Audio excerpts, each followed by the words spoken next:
സുവിശേഷം 20-ാം അധ്യായം അതിൻ്റെ 31-ാമത്തെ വാക്യം. യോഹന്നാൻ 20:31. എന്നാൽ യേശു ദൈവപുത്രനായ ക്രിസ്തു എന്ന് നിങ്ങൾ വിശ്വസിക്കേണ്ടതിനും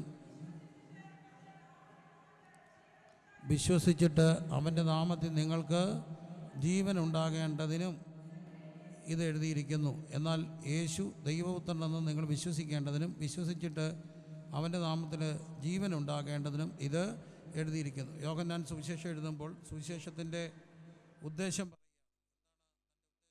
യേശുക്രിസ്തു ദൈവപുത്രനെന്ന് എല്ലാവരും വിശ്വസിക്കണം. വിശ്വസിച്ചിട്ട് നിങ്ങൾക്ക് എന്തുണ്ടാകണം?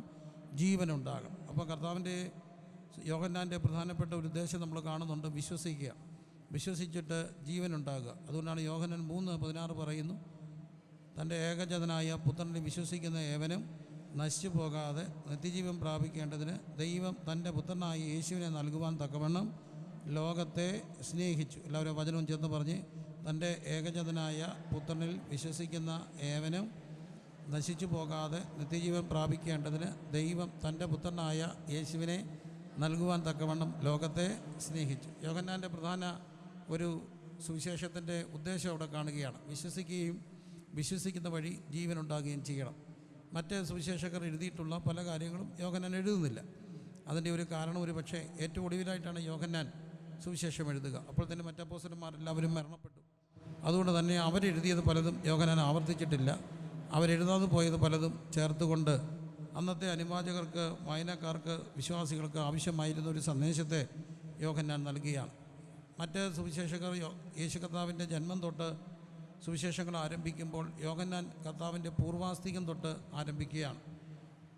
ആദിയിൽ വചനമുണ്ടായിരുന്നു, വചനം ദൈവത്തോട് കൂടെയായിരുന്നു, വചനം ദൈവമായിരുന്നു. ഉളവായതല്ല അവൻ മുഖാന്തരം ഉളവായി, ഉളവായതൊന്നും അവനെ കൂടാതെ ഉളവായതല്ല. എന്നിട്ട് യോഹന്നാൻ്റെ സുവിശേഷം 1-ാം അധ്യായത്തിൽ പറയുന്ന വചനം ഉണ്ട്, വചനം ജഡമായി തീർന്നു. 1:14 വചനം ജഡമായി തീർന്നു. എല്ലാവരും ചേർന്ന് പറഞ്ഞ്, വചനം ജഡമായി തീർന്നു. എന്താണ് ക്രിസ്തു ഇങ്ങനെ, യോഹന്നാൻ ഇങ്ങനെ ക്രിസ്തുവിനെക്കുറിച്ച് പറയാൻ കാര്യം?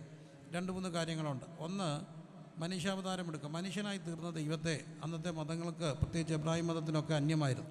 ദൈവം ആർക്കും ഒരു നാളും കാണാൻ കഴിയാത്ത, അടുത്തുകൂടാത്ത വെളിച്ചത്തിൽ വസിക്കുന്ന, മനുഷ്യന് അസ്പൃശ്യനായിരുന്ന, മനുഷ്യർക്ക് കാണാൻ കഴിയാത്ത ഉന്നതനായ അരൂപിയായ ദൈവം മനുഷ്യനായി വെളിപ്പെട്ടു എന്നുള്ളത് മതബോധത്തിനെതിരായിരുന്നു, വിശ്വസിക്കാൻ പാടായിരുന്നു.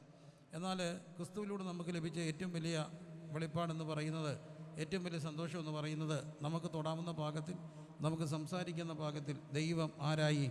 മനുഷ്യനായി എന്നുള്ളതാണ്. അപ്പോൾ തന്നെ അന്ന് ദുരുപദേശങ്ങളുടെ, ആ ദുരുപദേശങ്ങൾ എന്ന് പറയുന്നത് ക്രിസ്തു ഫാൻറ്റം പോലെ മനുഷ്യരൂപി, അതായത് he was not fully human, പൂർണ്ണ മനുഷ്യനല്ലായിരുന്നു. അപ്പം യോഹന്നാൻ അത് തെളിയിക്കേണ്ടതായിട്ടുണ്ട്. യേശു പൂർണ്ണ മനുഷ്യനായിരുന്നു. ജഡാവതാരത്തിൻ്റെ ഏറ്റവും വലിയ നിഗൂഢമായ രഹസ്യം എന്ന് പറയുന്നത് ക്രിസ്തു പൂർണ്ണ മനുഷ്യനും പൂർണ്ണ ദൈവവുമായിരുന്നു എന്നുള്ളതാണ്. അപ്പം വചനം എന്തായി തീർന്നു? ജഡമായി തീർന്നു. വേർഡ് ബിക്കം ഫ്ലഷ്, വചനം ജഡമായി തീർന്നു. യോഹന്നാൻ മാത്രം എഴുതുന്നൊരു കാര്യമുണ്ട്, പടയാളി വന്നിട്ട് മരിച്ച ക്രിസ്തുവിൻ്റെ ചങ്കിന് കുത്തുമ്പോൾ, ചങ്ക് കുത്തി തുറക്കുമ്പോൾ അതിനകത്തുനിന്ന് എന്തു വന്നു? രക്തവും വെള്ളവും വന്നു. ഇത് കണ്ടവൻ സാക്ഷ്യം പറഞ്ഞിരിക്കുന്നു. അതിന് കാരണമുണ്ട്, പൂർണ്ണ മനുഷ്യനെങ്കിൽ മാത്രമേ മരിച്ച ഒരാളുടെ ചങ്കിനകത്തുനിന്ന് രക്തവും വെള്ളവും വരത്തുള്ളൂ. അപ്പം ഈ ക്രിസ്തു പൂർണ്ണമായും മനുഷ്യനാണെന്ന് തെളിയിക്കുക. യേശു ജഡാവതാരം എടുത്തു എന്നുള്ളതാണ് ഏറ്റവും വലിയൊരു സന്തോഷം. ജഡാവതാരം എടുത്ത് ക്രിസ്തു നമുക്ക് വേണ്ടി മരിക്കുന്നു, ജനിച്ചു, മരിച്ചു, അടക്കപ്പെടുന്നു. ആ പുത്രനെ വിശ്വസിക്കുക. അതുകൊണ്ടാണ് അടുത്ത വാക്യത്തിൽ പറയുന്നു, എല്ലാവരും എൻ്റെ കൂടെ ഇരിക്കണേ, അവനെ കൈക്കൊണ്ട് അവൻ്റെ നാമത്തിൽ വിശ്വസിക്കുന്ന ഏവർക്കും ദൈവ മക്കളായി തീരുവാൻ അവന് അധികാരം കൊടുക്കും. എല്ലാവരും വചനവും ചേർന്ന് പറഞ്ഞ്, അവനെ കൈക്കൊണ്ട് അവൻ്റെ നാമത്തിൽ വിശ്വസിക്കുന്ന ഏവർക്കും. പ്രിയപ്പെട്ട കത്തുദാസൻ ഉദ്ഘാടന പ്രസംഗത്തിൽ ഓർപ്പിപ്പിക്കപ്പെട്ട വചനങ്ങളുടെ തുടർമാനമായി എളിവനായി ഞാൻ യാത്ര ചെയ്യുകയാണ്. അവനെ കൈക്കൊണ്ട് അവൻ്റെ നാമത്തിൽ വിശ്വസിക്കുന്ന ഏവർക്കും ആരായി തീരാനൊത്തു? ദൈവ മക്കളായി തീരാനൊത്തു. അവനെ ആരെയെ? യേശുവിനെ. വചനം ജഡമായി തീർന്ന ഈ യേശുവിനെ കൈക്കൊള്ളുക. അവനെ കൈക്കൊണ്ട് അവൻ്റെ നാമത്തിൽ വിശ്വസിക്കുക. അപ്പോൾ വിശ്വസിക്കുക എന്ന് പറയുന്നത് കേവലം ഒരു അറിവിൻ്റെ ലോകമല്ല, അറിവിൻ്റെ ലോകമല്ല. യേശുക്രിസ്തു ദൈവപുത്രനെന്ന് അല്ലെങ്കിൽ യേശുവിനെക്കുറിച്ച് അറിയാവുന്ന എത്രയോ പേരിവിടെ ഉണ്ട്. പ്രസംഗങ്ങളിലൊക്കെ യേശുവിനെ കോട്ട് ചെയ്യുന്നവരുണ്ട്. അപ്പോൾ യേശു ഞാൻ യേശു മതത്തിൻ്റെ അകത്ത് അല്ലെങ്കിൽ സഭയ്ക്കകത്ത് മാത്രമാണെന്ന് വിശ്വസിക്കുന്ന ഒരാളല്ല. എല്ലാ മനുഷ്യർക്കും ഉണ്ടാകാനുള്ള മഹാസന്തോഷം ഇതാ ഞാൻ നിങ്ങളോട് അറിയിക്കുകയാണ്. മഹാസന്തോഷമാണ് സകല ജനത്തിനും ഉണ്ടാകാനുള്ള മഹാസന്തോഷം. ക്രിസ്തു നമുക്ക് വേണ്ടി ജഡാവതാരം എടുത്തു. അപ്പോൾ സഭയ്ക്ക് പുറത്ത് യേശുവിനെ വിശ്വസിക്കുന്ന, യേശുവിനെ അറിയുന്ന, യേശുവിനെ കൊണ്ട് പ്രാർത്ഥിക്കുന്ന ഒത്തിരി പ്രമുഖരായ ആൾക്കാരുണ്ട്. എല്ലാ ബഹുമാനത്തോടും അവരെ കണ്ടുകൊണ്ട് പറയട്ടെ, വിശ്വസിക്കാനും അറിയാനും എളുപ്പമാണ്. പക്ഷേ അതല്ല ദൈവമക്കളാകി തീരുക. അവനെ കൈക്കൊണ്ട് അവൻ്റെ നാമത്തിൽ വിശ്വസിക്കുന്ന ഏവർക്കും ദൈവ മക്കളായി തീരുവാൻ അവനത് എന്ത് കൊടുത്തു? അറിവ് കൊടുത്തു. അവനെ കൈക്കൊണ്ട് അവൻ്റെ നാമത്തിൽ. അതുകൊണ്ടാണ് അടുത്ത വാക്യത്തിൽ പറയുന്നു, അവൻ ലോകത്തിലേക്ക് വന്നു, ലോകം അവനെ എന്ത് ചെയ്തില്ല? അറിഞ്ഞില്ല. അവൻ സ്വന്തത്തിലേക്ക് വന്നു, സ്വന്തമായൊരു അവനെ കൈക്കൊണ്ടില്ല. എല്ലാവരും പറഞ്ഞേ, ലോകത്തിലേക്ക് വന്നു, ലോകം അവനെ അറിഞ്ഞില്ല. സ്വന്തത്തിലേക്ക് വന്നു, സ്വന്തമായൊരു അവനെ കൈക്കൊണ്ടില്ല. ഒന്നുകൂടെ പറഞ്ഞേ,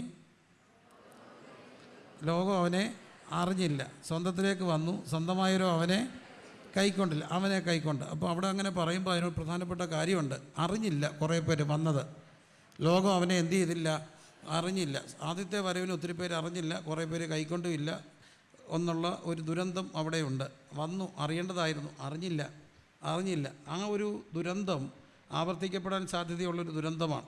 ഇന്ന് ലോകം കാത്തിരിക്കുന്ന ഏറ്റവും വലിയൊരു സംഭവമുണ്ട്. മിഡിൽ ഈസ്റ്റിൻ്റെ, ഇസ്രായേലിൻ്റെ യുദ്ധങ്ങളും കാര്യങ്ങളും എല്ലാം ഇന്ന് സെക്കുലർ മാധ്യമങ്ങൾ പോലും ചർച്ച ചെയ്യാൻ തുടങ്ങി. എല്ലാവരും കർത്താവിൻ്റെ വരവിനെക്കുറിച്ച് സംസാരിക്കുന്നു. ബൈബിൾ പ്രവചനങ്ങൾ പോലെയാണ് കാര്യങ്ങൾ നടക്കുന്നത്. അങ്ങനെയെങ്കിൽ ഒരു കാര്യം ഉറപ്പാണ്, നമ്മൾ ഒരുങ്ങിയാലും ഒരുങ്ങിയില്ലെങ്കിലും, നമ്മൾ വിശ്വസിച്ചാലും ഇല്ലെങ്കിലും ആര് വരും? കർത്താവ് വരും. അപ്പോൾ കർത്താവ് വരുമ്പം ചിലരെങ്കിലുമൊക്കെ എന്ത് ചെയ്യും? അറിയാതെ പോകും.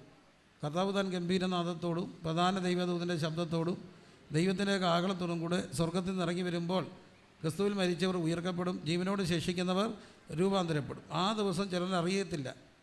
അങ്ങനെയൊരു സങ്കടമുണ്ട്. ആദ്യത്തേത് എന്ത് ചെയ്തില്ല? കുറച്ച് പേർ അറിഞ്ഞില്ല. രണ്ടാമത്തേതും കുറച്ച് പേർ എന്ത് ചെയ്യാതെ പോകാം? അറിയാതെ പോകാം. അത് അറിയാതിരിക്കുക, അത് എന്തൊരു ദുരന്തമായിരിക്കും. അതിൽ വിടപ്പെട്ട് പോയാൽ പിന്നെ നമുക്കൊരു ഓപ്ഷനില്ല. ഉണ്ടോ? ഇല്ല. അതുകൊണ്ട് അതിനുവേണ്ടി നമ്മൾ ഒരുങ്ങുക. ഞാൻ വളരെ കൃത്യമായിട്ട് പറയുന്നത് പോസിറ്റീവായിട്ട് എടുക്കണേ. സത്യത്തിൽ ഈ കഷ്ടപ്പാടും ഈ പ്രയാസവും ഒക്കെ ഒറ്റ കാര്യത്തിന് വേണ്ടിയാ. എവിടെ പോകാനാ? നിത്യതയ്ക്ക് വേണ്ടിയാ. എളിവനായി ഞാൻ പറയട്ടെ, മതങ്ങളും പള്ളികളും പള്ളി മതങ്ങളും പള്ളി ആചാരങ്ങളും ബന്ധുക്കാരെയും ചർച്ചക്കാരെയും ഒക്കെ വിട്ട് ഒത്തിരി കഷ്ടപ്പാട് സഹിച്ചാണ് പലരും വിശ്വാസത്തിലേക്ക് വന്നത്. ചിലർക്ക് അവരുടെ സംവരണങ്ങൾ നഷ്ടമായി, ചിലർക്ക് അവരുടെ വീട്ട് നഷ്ടമായി, ചിലർക്ക് അവരുടെ കൂട്ടുകാർ നഷ്ടമായി. അങ്ങനെ ഒത്തിരി സങ്കടങ്ങളിലൂടെയാണ് വിശ്വാസ ലോകത്തിലേക്ക് വന്നത്. സത്യത്തിൽ ഈ വരവെല്ലാം, ഈ നഷ്ടങ്ങളെല്ലാം ഒറ്റ കാര്യത്തിന് വേണ്ടിയായിരുന്നു. എന്തിനു വേണ്ടിയാ? അവരോ അധികം നല്ലതിനെ, സ്വർഗീയമായതിനെ തന്നെ എന്ത് ചെയ്തു? കാംക്ഷിച്ചു. ഇത്രയും കഷ്ടപ്പെട്ട് വിട്ടാണ് വന്നത്. ഞങ്ങളുടെ വീട്ടുകാരൊക്കെ പള്ളി വിട്ട് വന്നതാണ്. സത്യത്തിൽ ഇന്നും ആ പള്ളി എന്തൊരു രസമാണെന്നറിയാം. കാണാനൊരു അഴകാണ്. പള്ളി അത് പള്ളി നല്ല രസമാണ്. ഞങ്ങളുടെ നാട്ടുകാർക്കൊരു സങ്കടമുണ്ട്. തിരുവനന്തപുരത്ത് അത് അത്രയും വിഷയമല്ല. അച്ചായം മരിച്ചാൽ എവിടെ അടക്കുക? ഇവിടെ വീടുകളിലൊക്കെ അടക്കാറുണ്ട്. തെക്കോട്ടൊക്കെ പോയാൽ അവിടെ പള്ളിയിലാണ് അടക്കുക. പള്ളിക്ക് പലർക്കും കുടുംബം കല്ലറയുണ്ട്. പള്ളിയിൽ അച്ചാനെ അടക്കുന്നതുകൊണ്ടാണ് ദേഷ്യം വരുമ്പം പറയുന്നത്, നീ കൂടുതൽ കിടന്ന് പറയണ്ട കേട്ടോ, നീ അതങ്ങ് പള്ളിയിൽ പോയി പറഞ്ഞാൽ മതി എന്ന് പറയത്തില്ലേ? പള്ളിയിൽ പോയി പറയാൻ പറയുന്നത് ഭക്തി കൊണ്ടല്ല, നിൻ്റെ അച്ചാൻ്റെ അടുക്ക പോയി പറഞ്ഞാൽ മതി എന്നർത്ഥം. അച്ചാനെ അടക്കിയേക്കുന്ന എവിടാ? അപ്പൂപ്പനെവിടാ? വല്യപ്പൂപ്പനെവിടാ? ഒരു 3 അപ്പനെ ഒരുമിച്ച് വിളിച്ചതിൻ്റെ പേരാണ് പള്ളിയിൽ പോയി പറഞ്ഞാൽ മതി. കാരണം എല്ലാവരും കിടക്കുന്നത് എവിടാ? പള്ളിയില്ല. പക്ഷേ വിശ്വാസത്തിൽ വന്നാൽ പിന്നെ പള്ളിയിൽ കിടക്കാനൊക്കെ ഇല്ല, കുടുംബക്കല്ലറയില്ല. വലിയ പ്രശ്നമാണ്. വിശ്വാസികളായി ഏറ്റവും വലിയ പ്രശ്നമാണ് വിശ്വാസികൾക്ക് എന്തില്ല? നല്ല സെമിത്തേരി ഇല്ല. എല്ലാവരും വരുമ്പോൾ ഇലക്ഷന് പറയും, ഞങ്ങൾ അധികാരത്തിൽ ഏറ്റിയ അങ്ങ് തരുമെന്ന്. ആരും തരുന്നില്ല. ഇപ്പം തരാമെന്നാണ് പലരും പറഞ്ഞ്. എല്ലാവരും വാഗ്ദത്തം അല്ലാതെ ആരാ തന്നേ? ആരും തരുന്നില്ല. അതാണ് അതിൻ്റെ സത്യം. എന്നിട്ടും ഇതെല്ലാം വിട്ടത് ഒറ്റ കാര്യത്തിന് വേണ്ടിയാണ്. പള്ളിയിൽ കിടന്നില്ലെങ്കിലും കുടുംബക്കല്ലറയിൽ കിടന്നില്ലെങ്കിലും എവിടെ കിടക്കണം? നിത്യതയിൽ. അവരും അധികം നല്ലതിനെ, സ്വർഗീയമായതിനെ തന്നെ എന്ത് ചെയ്തു? കാംക്ഷിച്ചു. സന്തോഷമല്ലേ? ആണോ? അതിനുവേണ്ടി ഇറങ്ങിത്തിരിച്ചതാ അല്ലേ? ഇറങ്ങിത്തിരിച്ചവർ പലരും എവിടെയൊക്കെയോ ഒന്ന് അപജയപ്പെട്ടു പോകുന്നുണ്ട്. അന്ന് ഏറ്റവും വലിയൊരു കാര്യമായിരുന്നു, ഇറങ്ങിത്തിരിച്ചവർ വെള്ളമടിക്കില്ല, പുക വലിക്കില്ല. എന്തിന്? പല്ലുവേദനയ്ക്ക് പോലെ വെച്ചവരെ പോലും കത്രുമേശയെന്ന് മുടക്കി. പാവം, വേദന എത്തപ്പോൾ മുടക്കിയതാണ്. അന്നത്തെ ഏറ്റവും വലിയ വേദനാ സംഹാരിയായിരുന്നു പല്ലിനിടെ പോലെ വെക്കുക. അതുപോലും എടുത്ത് അച്ചായനോട് പറഞ്ഞു 6 മാസം എന്തെടുക്കണ്ട, കത്രിമേശ എടുക്കണ്ട, മുടക്കി സങ്കടം പറയുക. അടുത്തിടയ്ക്ക് കണ്ട് matrimonial column, born again Baptist spirit filled man seeking girl occasionally drink, ഇടയ്ക്കിടയ്ക്ക് കുടിക്കുന്ന. അപ്പോൾ എൻ്റെ അറിവിൽ അതിനൊരു പെണ്ണ് റിയാക്ട് ചെയ്തിട്ട് പറഞ്ഞു, ഞാനും ബാപ്റ്റിസ്റ്റ് സ്പിരിറ്റ് ഫിൽഡ് സ്നാനപ്പെട്ടതാണ്, വല്ലപ്പോഴേ കുടിക്കത്തുള്ളൂ. അവർ കല്യാണം കഴിച്ചു, ഒരു പ്രശ്നമില്ല. എനിക്ക് അവനോട് ഒന്നുമില്ല, സന്തോഷം തോന്നി. എഴുതിയല്ലോ, അവൻ സത്യം പറഞ്ഞല്ലോ, വല്ലപ്പോഴും കുടിക്കുമെന്ന്. അവനെ എനിക്ക് അപ്രീഷിയേഷൻ, അവനെ കണ്ടാൽ ഞാൻ ഉമ്മ കൊടുക്കും. കാരണം അവൻ പറഞ്ഞല്ലോ, ആ പെണ്ണിനും നല്ല പെണ്ണ, ഒക്കേഷണലി ഡ്രിങ്ക് സമ്മതിച്ചല്ലോ, വളരെ കൂളായിട്ട് കെട്ടിച്ചു കൊടുക്കാതിരിക്കാനൊക്കെ. അപ്പം പലതും തിരിച്ചു കയറുമ്പം നഷ്ടപ്പെടുന്ന ഒരു കാര്യം മറക്കരുത്. ഏതാ? നിത്യത നഷ്ടപ്പെടും എന്നുള്ളത് മറക്കരുത്. എന്നെ അത് വല്ലാതെ അലർട്ടാക്കുന്നുണ്ട്. കാരണം ഒരു വാക്കൂടെ കർത്താവ് പറയുന്നുണ്ട്, എൻ്റെ നാമത്തിൽ ഭൂതങ്ങളെ പുറത്താക്കി, എൻ്റെ നാമത്തിൽ ഒത്തിരി കാര്യങ്ങൾ ചെയ്തു, പക്ഷെ ഞാൻ നിങ്ങളെ അറിയുന്നില്ല. അപ്പോൾ അവിടെ ഗൗരവമായി ഓർക്കപ്പെടേണ്ട ഒരു കാര്യമുണ്ട്. ക്രിസ്തുവിൻ്റെ നാമത്തിൽ അറിയുന്ന പലരെയും ആരറിയണമെന്നില്ല, ക്രിസ്തു അറിയണമെന്നില്ല. എനിക്കത് പേടിയാണ്. തിരുവനന്തപുരത്തൊക്കെ ആദ്യകാലങ്ങളിലൊക്കെ ധാരാളം പ്രസംഗിക്കാൻ വരുമായിരുന്നു. അപ്പോൾ ഒരു വട്ടം അന്ന് ഈ ഫ്ലെക്സിൻ്റെ കാലമൊക്കെ, പോസ്റ്റർ മാറി ഫ്ലെക്സിൻ്റെ കാലമൊക്കെ വന്നിട്ട് ഇത്ര കാലമായുള്ളൂ, ഫോട്ടോയും ഫ്ലെക്സും ഒക്കെ. വർഷങ്ങൾക്ക് മുമ്പ് എളിയവനായി ഞാനും പ്രസംഗം തുടങ്ങുന്ന സമയത്ത് ഇവിടുന്ന് പോകുമ്പോൾ തിരുവനന്തപുരത്ത് എൻ്റെ ഒരു മരത്തെ വലിയൊരു ഫ്ലെക്സ് ഇരിക്കുന്നു, എൻ്റെ പാസ്റ്റർ പ്രിൻസ് തോമസ് പ്രസംഗിക്കുന്നു. വണ്ടി ഓടിച്ച മോൻ പെട്ടെന്ന് വണ്ടി റിവേഴ്സ് എടുത്ത് രാത്രി കണ്ടു, അച്ഛാ എന്താടാ കണ്ടോ? എന്ത്? അച്ഛാ എൻ്റെ ഫ്ലെക്സ് ഇരിക്കുക, വലിയ ഫ്ലെക്സാണ്. അവനതിൻ്റെ ഫോട്ടോ സന്തോഷം കൊണ്ട. പക്ഷേ എനിക്ക് പെട്ടെന്ന് പേടിയാണ് തോന്നിയേ, മരത്തിന്മേൽ തൂങ്ങുന്നവനെല്ലാം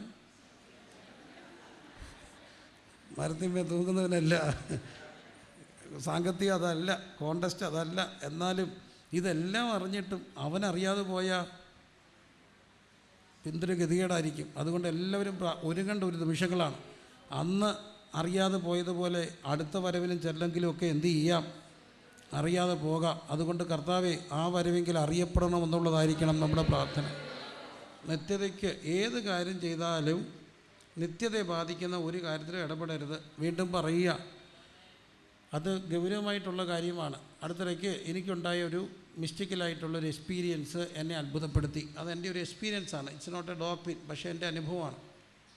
എനിക്കറിയാവുന്ന ഒരു കുടുംബം വിശ്വാസികളാണ്. ഇത് വിശ്വാസികളുടെ ആത്മീയ സംഗമമാണല്ലോ. അവർ നല്ലപോലെ ആത്മസ്ഥാനമൊക്കെ ഉള്ളവരാണ്, എല്ലാം ഉള്ളവരാണ്. ഏതായാലും ഒരു ദിവസം അയൽക്കാരുമായിട്ട് വഴക്കുണ്ടാക്കിയപ്പോൾ വഴക്കങ്ങ് മൂത്തപ്പോൾ വിശ്വാസിയാണെന്ന് മറഞ്ഞുപോയി. പതുക്കെ ചീത്തവിളി തുടങ്ങി. അമ്മാമ്മയാണ് തുടങ്ങിയത്. അമ്മാമ്മയും കൂടെയുള്ള ചീത്തവിളി അച്ചാനും കൂടെ ഏറ്റുപിടിച്ചു. അങ്ങനെ അവസാനം നല്ലൊരു തെറി പാട്ടിൽ വഴക്കിൽ കാര്യങ്ങൾ അവസാനിച്ചു. അപ്പോൾ അതിനടുത്തുള്ളൊരു പയ്യന് എന്നോട് പറഞ്ഞു, ഇന്നാരും ഭയങ്കര ചീത്തവിളിയായിരുന്നു, അവരങ്ങ് വിളിക്കുകയായിരുന്നു. ചെറുപ്പക്കാരനായതുകൊണ്ടും കൂട്ടുകാരനായതുകൊണ്ടും വിളിച്ച തെറി ഏതൊക്കെയാണെന്ന് എന്നോട് പറഞ്ഞു. എന്നെ ഭാഷയാണ് വിളിച്ചത്. അതിൻ്റെ മനസ്സിരുന്നു. ചിലരോടൊക്കെ നമുക്ക് പോയി വഴക്ക് പറയാം, ചിലരോട് ചോദിക്കാൻ ഒക്കുമോ? ഇല്ല. തിരുത്തപ്പെടാൻ താല്പര്യമുള്ളവരുടെ നമുക്ക് എന്ത് ചെയ്യാനൊക്കത്തുള്ളൂ, തിരുത്താനൊക്കെ. ചിലരോട് ചോദിച്ചാൽ അവർ ചോദിക്കും, നമ്മുടെ നേരെ ചാടി വരും. പിന്നെ അതുകൊണ്ട് പഞ്ചപുച്ഛം അടക്കി പ്രാർത്ഥിക്കാനേ ചിലപ്പം ശുശ്രൂഷകരായി നമുക്കൊക്കത്തുള്ളെന്നുള്ളതും സത്യമല്ലേ? ആണ്. ഞാനിതാ മനസ്സിൽ കൊണ്ട് നടന്ന് പ്രാർത്ഥിക്കുക, അല്ല എന്തോ ചെയ്യാനാണ്. ഒരു വർഷത്തിനേറെ കഴിഞ്ഞു ഈ സംഭവം കഴിഞ്ഞിട്ട്. എൻ്റെ അറിവിൽ അനുരഞ്ജനങ്ങളൊന്നും നടന്നിട്ടില്ല. പക്ഷേ ശക്തമായി കൂട്ടായ്മ ആരാധനയ്ക്കെല്ലാം ഇവർ മുന്നിലുണ്ട്. കുറേ കാലം കഴിഞ്ഞ് ഞങ്ങൾ കുറേ പേര് ഒരുമിച്ച് ഇങ്ങനെ പോവുകയാണ്. അതിൻ്റെ കൂടെ എൻ്റെ കൂടെ കുറച്ച് ചെറുപ്പക്കാരുണ്ട്, കൃപാവരങ്ങളുള്ളവരുണ്ട്, ബിസിനസ്സുകാരൊക്കെയാണ്. അങ്ങനെ ചെന്ന് ഈ വീട്ടിൽ ചെന്നപ്പോൾ പറഞ്ഞു ഞങ്ങളിങ്ങനെ പോയി. അപ്പോൾ അവർക്ക് ഭയങ്കര എല്ലാവരും ഉണ്ടല്ലോ, നമുക്ക് ഇച്ചിരി പ്രാർത്ഥിക്കാം. ശരി ആയിക്കോട്ടെ, പ്രാർത്ഥിക്കാം. പായൊക്കെ ഇട്ടങ്ങോട്ട് പ്രാർത്ഥന തുടങ്ങി. അമ്മാമ്മ ആരാധിക്കാൻ തുടങ്ങി, അച്ചായനും ആരാധിക്കാം. തോപ്പം അന്യഭാഷ കത്തി കയറുക, അടിച്ച് തകർത്ത് ആരാധിക്കുക. എൻ്റെ കൂടെ ഇരുന്ന ചെറുപ്പക്കാരൻ എന്നെ തോണ്ടി, ബിസിനസ്സുകാരനാണ്, പക്ഷെ 3 കൃപാവരങ്ങളുണ്ട്, ഭാഷ, വ്യാഖ്യാനം, പ്രവചനം. പുള്ളി എന്നെ തോണ്ടിയിട്ട് പറഞ്ഞു പോയേക്കാം. ഞാൻ ചോർത്ത്, എനിക്ക് ദേഷ്യം തോന്നി. ഇത്രയും നല്ല ആരാധന വരുമ്പോൾ ഇദ്ദേഹം കുഴപ്പമല്ലോ. തോണ്ടിയിട്ട് പറഞ്ഞു പോകാം. ഞാൻ പിന്നെ എങ്ങനെയൊക്കെയോ പറഞ്ഞ് പ്രാർത്ഥിച്ച് നിർത്തിയിട്ട് ഞാൻ ചോദിച്ചു, അതെന്താ? അച്ചാനും അമ്മാമ്മയും തോപ്പം അന്യഭാഷ തെറി വിളിക്കുകയായിരുന്നു. പുള്ളിക്ക് വ്യാഖ്യാനമുണ്ട്. വിളിച്ച ഭാഷ എന്നോട് പറഞ്ഞു, കൂട്ടുകാരനായതുകൊണ്ട്. പക്ഷേ എനിക്ക് അത്ഭുതം തോന്നി. അന്ന് ആ ചെറുപ്പക്കാരൻ പറഞ്ഞ അതേ തെറിയാണ് ഈ പുള്ളിക്കാരൻ വ്യാഖ്യാനിച്ച് പറഞ്ഞു. അപ്പോൾ ആത്മാവിൽ ചീത്ത വിളിച്ചിട്ടിരുന്ന് തുള്ളിയാൽ ആത്മാവിൽ തെറി വിളിക്കും. പുള്ളിയെ കൊണ്ടുവരണോ? വ്യാഖ്യാനിക്കും. വേണ്ടാന്ന്. ഇന്നും ഉണ്ട് അവിടെ ഇവിടെയൊക്കെ ഇങ്ങനെ വ്യാഖ്യാനിക്കുന്നത്. ഞാൻ ഞെട്ടിപ്പോയി. അന്ന് തൊട്ട് എനിക്ക് പേടിയാണ്. കാരണം നമ്മളും പക്ക മലയാളി, മലയാളം സ്കൂളിൽ പഠിച്ചവന് അത്യാവശ്യം മുണ്ടൊക്കെ വേണ്ടി വന്നാൽ ആരും ഇല്ലെങ്കിൽ മടക്കി കുത്താൻ പഠിക്കാത്ത ഒരാൾ, എനിക്ക് പേടിയായിപ്പോയി. കർത്താവേ, ഇതെല്ലാം കഴിഞ്ഞിട്ട് പോയി പ്രസംഗിച്ച് ആരാധിക്കുമ്പോൾ ഇതൊക്കെയാണ് വരുന്നെങ്കിൽ. അതുകൊണ്ടിപ്പം ഭാര്യയോടും ദേഷ്യപ്പെടാൻ പേടിയാണ്, പിള്ളേരോടും ദേഷ്യപ്പെടാൻ പേടിയാണ്. കാരണം നമ്മുടെ വായിലെ വാക്കുകളാലൊക്കെ എന്ത് ചെയ്യാം, ബന്ധിക്കപ്പെടാം. അതുകൊണ്ട് നിത്യതയ്ക്ക് തടസ്സമാകുന്ന ഒരു വാക്ക്, നിത്യതയ്ക്ക് തടസ്സമാകുന്ന ഒരു കാര്യവും എൻ്റെ ജീവിതത്തിൽ ഉണ്ടാകാതെ സൂക്ഷിക്കുക എന്നുള്ളതാണ് ഏറ്റവും വലിയൊരു കാര്യം. കരങ്ങളെല്ലാം ഉയർത്തി ഒന്നും പ്രാർത്ഥിച്ച്, എല്ലാവരും പ്രാർത്ഥിച്ച്. ഇത്രയൊക്കെ ഞാനും വളരെ അലർട്ടാണ്, ഗൗരവമായിട്ടൊക്കെയാണ് ഞാൻ പറയുക. കാരണം എന്നെ അത് വല്ലാതെ ഭയപ്പെടുത്തുന്നുണ്ടെന്നുള്ളതാണ് പ്രാധാന്യമുള്ളൊരു കാര്യം. ദൈവമേ, ഇത്രയെല്ലാം ഓടിയിട്ട് അന്നെങ്ങാനും വിടപ്പെട്ടു പോയെങ്കിൽ നിത്യതയെ ബാധിക്കുന്ന ഒരു കാര്യത്തിലും എന്ത് ചെയ്യാൻ പാടില്ല, ഇടപെടാം. അതുകൊണ്ടാണ് കർത്താവിൻ്റെ വചനം പറയുന്നത്, നിങ്ങളുടെ പ്രവാസകാലം ഭയത്തോടെ കഴിക്കണം. ഉറക്കം പറഞ്ഞേ, പ്രവാസകാലം ഭയത്തോടെ കഴിക്കണം. പ്രവാസകാലം. ഞാൻ യാത്ര ചെയ്യുന്ന വാഹനം മറ്റൊരു വാഹനമായിട്ട് ചെറുതായിട്ടൊന്ന് മുട്ടി. അപ്പോൾ എനിക്കറിയാവുന്ന കുഞ്ഞുങ്ങളൊക്കെ ഇവിടെ ഇരിപ്പുണ്ട്. അപ്പോൾ എൻ്റെ കൂടെ വണ്ടി ഓടിച്ചുകൊണ്ടിരുന്ന എൻ്റെ ഒരു സഹോദരൻ എന്നോടങ്ങ് ദേഷ്യപ്പെട്ട് പറഞ്ഞു, അച്ഛാ വണ്ടിക്കകത്ത് ഇറങ്ങണം, ഇറങ്ങി വന്നേക്കരുത്. കാര്യം ഞാൻ പറഞ്ഞേക്കാം, ഇറങ്ങി വന്നിട്ട് പോട്ടെന്നും പറഞ്ഞിട്ട് കയറി ഇരുന്നാൽ താക്കോലും നിന്നിട്ട് ഞാൻ പണിക്ക് പോകും. കാരണം അവൻ്റെ കയ്യിലെ കുറ്റമല്ലെന്ന് അവനെ അറിയാം. അവനങ്ങ് സങ്കടം വന്നു, അവൻ്റെ വണ്ടിയെ വന്ന് ഇടിച്ചാൽ. അവൻ ഇറങ്ങി പോകുമ്പോൾ എന്നോട് ദൈവാത്മാവ് പറഞ്ഞു, 2 കൂട്ടരുടെയും കണ്ണാടി പോയിട്ടുണ്ട്. വണ്ടിയുടെ കണ്ണാടി പോയാൽ സാരമില്ല, ഇതിൻ്റെ പേര് വഴക്കുണ്ടാക്കിയാൽ എന്തിനെ ബാധിക്കാം? ഏതാ വലുത്, കണ്ണാടിയാണോ നിത്യതയാണോ? എപ്പോഴും ഓർത്തോണം, വഴക്കുണ്ടാക്കിയ എന്ന് ഭാര്യയും ഭർത്താവും കൂടെ പിണങ്ങി 2 കിടന്നു. അന്ന് രാത്രി കർത്താവ് വന്നു, പോകുമോ 2? അതുകൊണ്ട് ഇപ്പം പിണങ്ങി കിടക്കരുത്. അന്നെങ്ങാനും വന്നാൽ പോകുമോ? ഇല്ല. എന്നാലും പേടിയാണ് കേട്ടോ. ഒരച്ഛൻ രാത്രി എഴുന്നേറ്റപ്പോൾ ഈ മിഡിൽ ഈസ്റ്റിൻ്റെ ഇതെല്ലാം കണ്ടപ്പോൾ എന്നോട് പറഞ്ഞു, രാത്രി എഴുന്നേറ്റ് നോക്കിയപ്പോൾ അവളെ കണ്ടില്ല. പുള്ളിക്കാരത്തി അടുക്കളൊക്കെയാണ് പോയത്. പുള്ളി അന്തം വിട്ടുപോയി. കാരണം പുള്ളിക്കറിയാം, പുള്ളി പോയില്ലെങ്കിലും ആര് പോവും? പുള്ളി പൂർണ്ണമായിട്ടും വിശ്വസിച്ച് കർത്താവ് വന്ന് കാണണം. എങ്ങാനും പോയെങ്കിൽ വിടപ്പെട്ട് പോയാൽ. അതുകൊണ്ട് കർത്താവേ, അന്നറിയണം, ആ വരവെങ്കിൽ അറിയപ്പെടാൻ എന്താ വഴി? അവനെ കൈക്കൊണ്ട് അവൻ്റെ നാമത്തിൽ വിശ്വസിക്കുന്ന ഏവർക്കും ദൈവമക്കളായി തീരുവാൻ അവൻ എന്തു കൊടുത്തു? അത് ഈ കൈക്കൊള്ളുക, വിശ്വസിക്കുക, രണ്ടും രണ്ടാണ്. വിശ്വാസം ഭൗതികമാണ്, നമ്മുടെ ഇവിടെ ഇരിക്കുന്ന എല്ലാം ബുദ്ധിപരമാണ്. നമ്മുടെ ഇവിടെ ഇരിക്കുന്ന പലരും യേശുവിനെ വിശ്വസിക്കുന്നവരാണോ എന്ന് ചോദിച്ചാൽ ആണ്, വിശ്വസിക്കുന്നവരാണ് അല്ലേ? നമ്മുടെ നാട്ടുകാർ ഒത്തിരി പേര് യേശുവിനെ വിശ്വസിക്കുന്നുണ്ട്. ബസ്സിലൊക്കെ പ്രൈവറ്റ് ബസ് കയറിയ 3 ഫോട്ടോ കാണും. ഒന്നാരുടെ ആയിരിക്കും? ഒന്ന് യേശുവിൻ്റെ, ഒന്ന് മറ്റൊരാളുടെ ആയിരിക്കും, മറ്റൊന്നൊരു അറബിയിലുള്ള എഴുത്തായിരിക്കും. അവർക്കെല്ലാവരെയും എന്താ? വിശ്വാസ. എല്ലാവരെയും വിശ്വാസ. ഞാൻ അവരെ എല്ലാം റെസ്പെക്റ്റോടാണ് കാണുന്നത്. പക്ഷേ ഇവിടെ പറയുന്ന വിശ്വാസം വെറും ബുദ്ധിപരമായ വിശ്വാസമല്ല, അതിനപ്പുറത്തേക്കുള്ളൊരു വിശ്വാസമാണ്. അവനെ എന്ത് ചെയ്യണം? കൈക്കൊള്ളാം. ഈ കൈക്കൊള്ളുക എന്നൊക്കെ പറയുന്നത് ബുദ്ധിമാന്മാർക്ക് കഴിയുന്ന കാര്യമല്ല, ബുദ്ധിക്ക് അപ്പുറമുള്ളൊരു കാര്യമാണ്. എളിവനായി ഞാനതിന് പറയുന്നൊരു കഥയുണ്ട്. ക്രിസ്മസ് വരികയാണ്, ഇപ്പം വരും. ഡിസംബറിൽ എന്താ? ക്രിസ്മസ്. ഇന്ന് ക്രിസ്മസിൻ്റെ ഡേറ്റൊക്കെ മാറ്റാൻ നോക്കുന്നുണ്ട്, അതിൻ്റെ അവധി കുറയ്ക്കുന്നു. ഇതിലെന്തെങ്കിലുമൊക്കെ ഒപ്പിക്കുകയാണ്.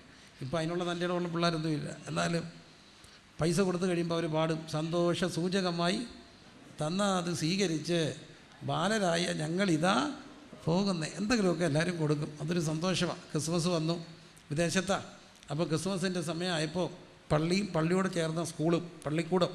അപ്പോൾ ആ സ്കൂളിലെ എല്ലാ ക്ലാസ്സുകാർക്കും അവർ ഓരോ അസൈൻമെൻറ്റ് കൊടുത്ത് എന്തെങ്കിലുമൊക്കെ ചെയ്യണം. കരോളുമായിട്ട് ബന്ധപ്പെട്ട് ക്രിസ്മസ് കരോളാണ്. 8ാം ക്ലാസ്സുകാർക്ക് കൊടുത്ത കരോള് തിരുപ്പിറവിയാണ്. യേശുവിൻ്റെ ജനനം നാടകമാക്കാൻ അവർ പഠിപ്പിച്ചു, എല്ലാം റെഡിയായി. പക്ഷേ അവിടെ മുമ്പിലൊരു പ്രശ്നം. ആ ക്ലാസ്സിൽ ഇച്ചിരി ബുദ്ധിവൈകല്യമുള്ള പുറകിൽ നിൽക്കുന്നൊരു കുഞ്ഞുണ്ട്. അവനെ പറയാനും നാടകം സ്ക്രിപ്റ്റ് പഠിച്ച് പറയാൻ അവന് പാടാം. അപ്പോൾ അവനെ എന്തോ ചെയ്യണം, അങ്ങ് ഒഴിവാക്കിയേക്കാം. അപ്പോൾ അവിടെയുള്ളവർ പറഞ്ഞു, പാവം പിടിച്ചൊരു കൊച്ചനെ ഒഴിവാക്കിയാൽ ഉണ്ണിയേശു സഹിക്കുമോ? ഇല്ല. അപ്പോൾ അവനെ ഒഴിവാക്കാൻ ഒക്കുമോ? ഇല്ല. ക്രിസ്തു ആരെയും ഒഴിവാക്കിയില്ലല്ലോ. അപ്പോൾ ഇനി അവനെ എങ്ങനെ ചേർക്കാം? അവസാനം അവരെല്ലാം കൂടെ തീരുമാനിച്ചു, സത്ര ഉടമയാക്കാം. യേശു ജനനത്തിന് വേണ്ടി ജോസഫ് മറിയത്തെ താങ്ങി പിടിച്ചുകൊണ്ട് വരുമ്പോൾ വാതിൽക്കൽ നിന്ന് മുട്ടിട്ട് ചോദിക്കും, ഇവിടെ ഒരു കട്ടിൽ തരാമോ? അപ്പം സത്രമോ പറയണം, സോറി ഹിയർ നോ പ്ലേസ്, ഇവിടെ സ്ഥലമില്ല. അത്രയേ ഉള്ളൂ ജോലി. അത് തന്നെ ഈ കുഞ്ഞിൻ്റെ പേര് വാലസെന്ന. കുറേ കഷ്ടപ്പെട്ടാണ് പഠിച്ചെടുത്തത്. നാടകം തുടങ്ങാറായി, കട്ടം പൊങ്ങി, നാടകം തുടങ്ങി. പാപം ഗർഭിണിയാണ്, ക്ഷീണിച്ചിരിക്കുക. മറിയത്തെ താങ്ങി പിടിച്ചുകൊണ്ട് ജോസഫ് വരിക. വന്നു, വാതുക്ക മുട്ടി. ഈ കുട്ടിയുടെ പേര് വാലസെന്ന. പാവം, സ്ലോയ, വലിയ ബുദ്ധിയൊന്നുമില്ല. അവൻ വന്ന് കഥ തുറന്നു. ജോസഫ് ചോദിച്ചു, സ്ഥലമുണ്ടോ? പറയണം, സ്ഥലമില്ല, സോറി, കഥ കടയ്ക്കണം. പക്ഷേ വാലസിന് മറിയത്തെ കണ്ടപ്പോൾ അങ്ങ് സങ്കടമായി. വാലസ് ഇങ്ങനെ നോക്കി നിൽക്കുക. അപ്പം ടീച്ചർമാർ ഫ്രണ്ട് ചെയ്തുകൊണ്ട് പറഞ്ഞു കൊടുത്തു, പറ വാലസ്, ടെൽ, നോ പ്ലേസ്.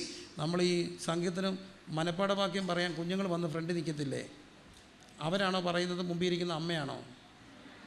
ആരാ പറയുന്നത്? അമ്മയാണ്. യഹോവ എൻ്റെ പറയത്തില്ലേ? ഇതുപോലെ അങ്ങനെയല്ലേ പലരും അമ്മയെ നോക്കിയല്ലേ പറയുന്നത്.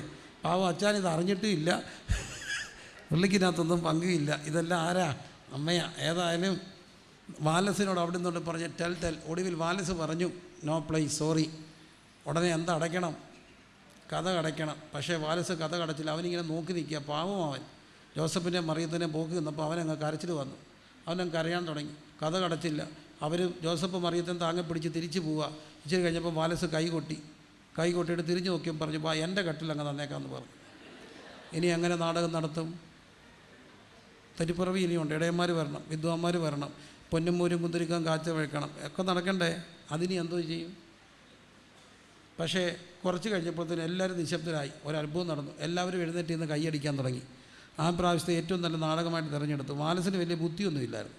പക്ഷേ വാലസ് പറഞ്ഞു, എൻ്റെ സ്ഥലം നിനക്ക് തന്നേക്കാമെന്ന് പറഞ്ഞു. ഇതൊക്കെ തന്നെയാണ് കൈക്കൊള്ളുക എന്ന് പറയുന്നത്. ബുദ്ധിമാന്മാർക്ക് ഇത് ഒക്കത്തില്ല.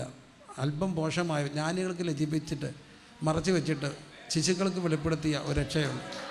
ആ രക്ഷ ഒത്തിരി പേര് പറഞ്ഞു വേണ്ടാന്ന്. പക്ഷേ സാധുക്കളായ ചെല്ല പറഞ്ഞു ഇവിടെ ഇടമുണ്ടെന്ന്. എവിടെ? ഇവിടെ ഇടമുണ്ട്. അതാണ് രക്ഷ മക്കളെ. ഇവിടെ ഇടമുണ്ട്. എത്ര പേര് പറയും ഇവിടെ അങ്ങയ്ക്ക് ഇടമുണ്ട്, ഇവിടെ ഇടമുണ്ട്. ഞാൻ എൻ്റെ ഹൃദയത്തെ കർത്താവായി വിശുദ്ധീകരിച്ച് അങ്ങയ്ക്ക് ഇടം കൊടുക്കുന്നതിൻ്റെ പേരാണ് രക്ഷിക്കപ്പെടുക എന്നൊക്കെ പറയുന്നത്. എത്ര പേർക്ക് കരം തൊട്ടെന്ന് പറഞ്ഞ് ചങ്കിലോട് കൈവച്ചിട്ട് പറ, ഇവിടെ അങ്ങയ്ക്ക് ഇടമുണ്ട്, ഇവിടെ. വേറെ ആർക്കും അവിടെ ഇടം കൊടുക്കരുതേ. നമ്മുടെ മക്കളുടെയൊക്കെ ഒരു ഭാഷയാണ് ചങ്കാണ്. ഇവൻ എൻ്റെ ചങ്ക് ബ്രോയ, ഇവനെൻ്റെ ചങ്കാണ്. സത്യത്തിൽ ചങ്കിനോട് ചേർത്ത് പിടിക്കേണ്ട ഒരാളുണ്ട്. ചങ്കായി, ചങ്ക് ബ്രോയായി, എന്തെങ്കിലും ആട്ടെ ഭാഷ. എൻ്റെ ഏറ്റവും വലിയ ചങ്ക് സ്നേഹിതനായി, ചങ്കായി, ചങ്കിനോട് ചേർക്കാൻ പറ്റിയ ഒരാളുണ്ട്. അത് ക്രിസ്തുവാണ്. അവനതുകൊണ്ടാണ് വചനം പറയുന്നു, അവനെ കൈക്കൊള്ളണം. ചങ്ക് തകർത്ത് നമ്മെ സ്നേഹിച്ച ക്രിസ്തുവിനെ ചങ്കിനോട് ചേർത്ത് പിടിച്ച് ചങ്കിൻ്റെ ചങ്കാക്കുമ്പോൾ പറയും അവനെ കൈക്കൊള്ളുകയാണ്. ബുദ്ധിമാന്മാർ ആലോചിച്ചുകൊണ്ടിരിക്കും. വലിയ ബുദ്ധിയൊന്നുമില്ലാത്ത ശിശുക്കൾ ശൈശവ സഹജമായി നേർമലെടുത്ത് പറയും, യേശുവേ അങ്ങൻ്റെ ഹൃദയത്തിലേക്ക് രക്ഷ വ്യക്തിപരം. ആരാധന എല്ലാവരും കൂടെ ആണെങ്കിലും രക്ഷാനുഭവം വ്യക്തിപരമാ. എത്ര പേരുന്ന് രാത്രി ഒന്നുകൂടെ പറയും, ഓരോ യോഗം ഒരു പുനഃസമർപ്പണമാ. എൻ്റെ ഹൃദയത്തിൽ അങ്ങേക്ക് ഇടമുണ്ട് കർത്താവേ. മക്കളൊക്കെ പറഞ്ഞേ, ഇവിടെ കർത്താവിനെ ക്ഷണിക്കണം. എവിടെ? ഇവിടെയാ കേട്ടോ. ഇവിടെ യേശു വസിക്കുന്ന ഒരിക്കലും ദേവാലയത്തിലല്ല. അവിടെ സാന്നിധ്യം ഇല്ലെന്ന് ഞാൻ പറയില്ല. മലയാളത്തിലൊരു ചൊല്ലുണ്ട്, ഗാത്രത്തിലിരിക്കുന്ന ദേവനെ അറിയാതെ ക്ഷേത്രത്തിന് വലം വെക്കുന്ന വൃഥ. ക്ഷേത്രത്തിനൊക്കെ വലം വെക്കാറുണ്ട്, വിത്ത് ഓൾ റെസ്പെക്ട്, ബഹുമാനത്തോടെ പറയുക. പക്ഷെ ചൊല്ല് മലയാളത്തിലെ ഗാത്രത്തിലിരിക്കുന്ന ദേവൻ. ഗാത്രം എന്ന് പറഞ്ഞാൽ എന്താ? ശരീരമാണ്. ശരീരത്തിലിരിക്കുന്ന ദേവനെ അറിയാതെ ക്ഷേത്രത്തിന് വലം വെച്ചിട്ട് കാര്യമില്ല. ഇവിടെ കർത്താവ് സ്വീകരിക്കുമ്പോൾ ഇത് ദേവാലയമാകും. നിങ്ങളുടെ ശരീരം അവൻ്റെ ആലയമാണ്, അവിടുത്തെ മന്ദിരമാണ്. അതുകൊണ്ടാണ് ആലയം എന്തുമാത്രം സൂക്ഷിക്കപ്പെടണം. എന്നെ അത്ഭുതപ്പെടുത്തുകയാണ്, പേടിപ്പിക്കുകയാണ്, ഭയപ്പെടുത്തുകയാണ്. ഇവിടെ ഒരു അമ്പലത്തിൻ്റെ തിണ്ണയിലോ അമ്പലത്തിൻ്റെ ശ്രീകോവിലിലോ ആരെങ്കിലും ഒരു മാലിന്യം വലിച്ചെറിഞ്ഞാൽ ഇവിടെ മതലഹള ഉണ്ടാകത്തില്ലേ? ഇവിടുത്തെ ഒരു മോസ്കിലോ ഒരു മാലിന്യം വലിച്ചെറിഞ്ഞാൽ ഇവിടെ ഒരു മതലഹള ഉണ്ടാകത്തില്ലേ? കുരിശടി തകർത്താൽ മാലിന്യം ഇവിടെ കലഹം ഉണ്ടാകത്തില്ലേ? അങ്ങനെയെങ്കിൽ ഒരു കാര്യം ഓർത്തോണം, ഈ ആലയം അശുദ്ധീകരിച്ചാൽ ഒരാൾ സങ്കടപ്പെടും. ഈ ആലയം അശുദ്ധീകരിച്ചാൽ സങ്കടപ്പെടുന്നത് മറ്റാരുമല്ല. ആലയം അശുദ്ധീകരിക്കപ്പെടുക എന്ന് പറയുന്നത് കുളിക്കാതിരിക്കുന്ന കാര്യം മാത്രമല്ല കേട്ടോ. ആലയത്തെ അശുദ്ധമാക്കാൻ പാടില്ല. ചങ്കിനകത്തിരിക്കുന്നത് ക്രിസ്തുവാണെങ്കിൽ അത് നമ്മുടെ ശ്രീകോവിലാണ്. ആ ശ്രീകോവിൽ വിശുദ്ധിയായി സൂക്ഷിക്കപ്പെടേണ്ടതാണ്. എൻ്റെ ദൈവമേ, അശുദ്ധിയെല്ലാം ചാരമാക്കി എന്നെ അങ്ങയുടെ വരവിന് വേണ്ടി ഒരുക്കണമെന്ന് പ്രാർത്ഥിക്കുന്നവരെല്ലാം പ്രാർത്ഥിച്ച്, കരങ്ങളെല്ലാം ഉയർത്തി പ്രാർത്ഥിച്ച്, അശുദ്ധിയെല്ലാം ചാരമാക്കി എന്നെ ഉപയോഗിക്കണമെന്ന് ആഗ്രഹിക്കുന്നവരെല്ലാം പ്രാർത്ഥിച്ച്, ഇരുകരങ്ങൾ ഉയർത്തിപ്പിടിച്ച് പ്രാർത്ഥിച്ച്, ഹല്ലേലൂയ, ഹല്ലേലൂയ. അശുദ്ധിയെല്ലാം ചാരമാക്കണേ, എന്നെ തിളങ്ങുന്ന ഒരു മുത്താക്കണമേ. അങ്ങയെ സ്വീകരിച്ചവരെ അശുദ്ധികളുടെ ലോകത്തുനിന്ന് ദൈവമേ രക്ഷിക്കണേ, രക്ഷിക്കണേ. നിത്യതയെ ബാധിക്കുന്ന എല്ലാ ഏടാകൂടത്തിൽ നിന്നും വിടുവിക്കണമേ. എൻ്റെ പൊന്നു മക്കളെ, നിത്യതയെ ബാധിക്കുന്ന എന്തെങ്കിലും കയ്യിലുണ്ടെങ്കിൽ അത് ഒരുപക്ഷെ ശംഭു ആയിരിക്കാം, അതൊരു പക്ഷേ മദ്യമായിരിക്കാം, അതൊരു പക്ഷേ ചെറിയ ദൈവികതമല്ലാത്തൊരു ബന്ധമായിരിക്കാം, ദൈവികതമല്ലാത്തൊരു ഫോൺ കോളും കോൺടാക്ട്സും ആയിരിക്കാം. എൻ്റെ ദൈവമേ, വേണ്ട കർത്താവേ, എൻ്റെ ചങ്കിലിരിക്കുന്ന എന്നെ അസ്വസ്ഥപ്പെടുത്തുന്ന എല്ലാത്തിൽ നിന്നും എന്നെ ഒഴിവാക്കണേന്ന് പ്രാർത്ഥിക്കുന്നവരെല്ലാം ഇരുകരങ്ങളും അവിടെ കയ്പ്, പക, ദുഷ്കാമം, അശുദ്ധി, ദൈവഹിതമല്ലാത്ത എല്ലാം എന്നിൽ നിന്ന് മാറ്റി എന്നെ ഒന്ന് വിശുദ്ധീകരിച്ച് അങ്ങയുടെ മുത്താക്കണേന്ന് പ്രാർത്ഥിക്കുന്നവർ കർത്താവിനോട് പ്രാർത്ഥിച്ച് എല്ലാ കരങ്ങളും ഉയർത്തിപ്പിടിച്ച് പ്രാർത്ഥിച്ച്, ദൈവമേ, ഈ പറയുന്ന ഞാൻ ഒരു പൂർണ്ണതയിൽ നിന്നുകൊണ്ട് പറയുകയല്ല കേട്ടോ. എളിവനായ, ബലഹീനായ, കുറവുകളുള്ള ഏഴയായ എന്നെയും എൻ്റെ കുടുംബത്തെയും ഓർത്തും പ്രാർത്ഥിക്കണമേ എന്നുള്ള വിനീതമായ അഭ്യർത്ഥനയോടെ ഞാനും പറയട്ടെ. നമുക്കെല്ലാം പറയാം, എൻ്റെ ഹൃദയത്തിലാണ് അങ്ങ്. ഹൃദയത്തെ സ്വീകരിച്ചവരെ അവിടെ നിന്നുകൊണ്ട് അങ്ങ് ഒരിക്കലും ഞരങ്ങരുത്, പരിശുദ്ധാത്മാവ് ഒരിക്കലും ദുഃഖിക്കരുത്. ഹല്ലേലൂയ, ഹല്ലേലൂയ. കരങ്ങളെല്ലാം ഉയർന്നിരിക്കട്ടെ. ഓ ഹല്ലേലൂയ. ശുദ്ധിക്കായി നീ യേശു സമീപേ കുളിച്ചോ, കുഞ്ഞാട്ടിൻ രക്തത്തിൽ ഹിമമ്പോൾ നീ കളങ്കമോ നിൻ ആങ്കി കുളിച്ചോ, കുഞ്ഞാട്ടിൻ രക്തത്തിൽ കുളിച്ചോ, കുഞ്ഞാട്ടി ആത്മശുദ്ധി നൽകൂ രക്തത്തിൽ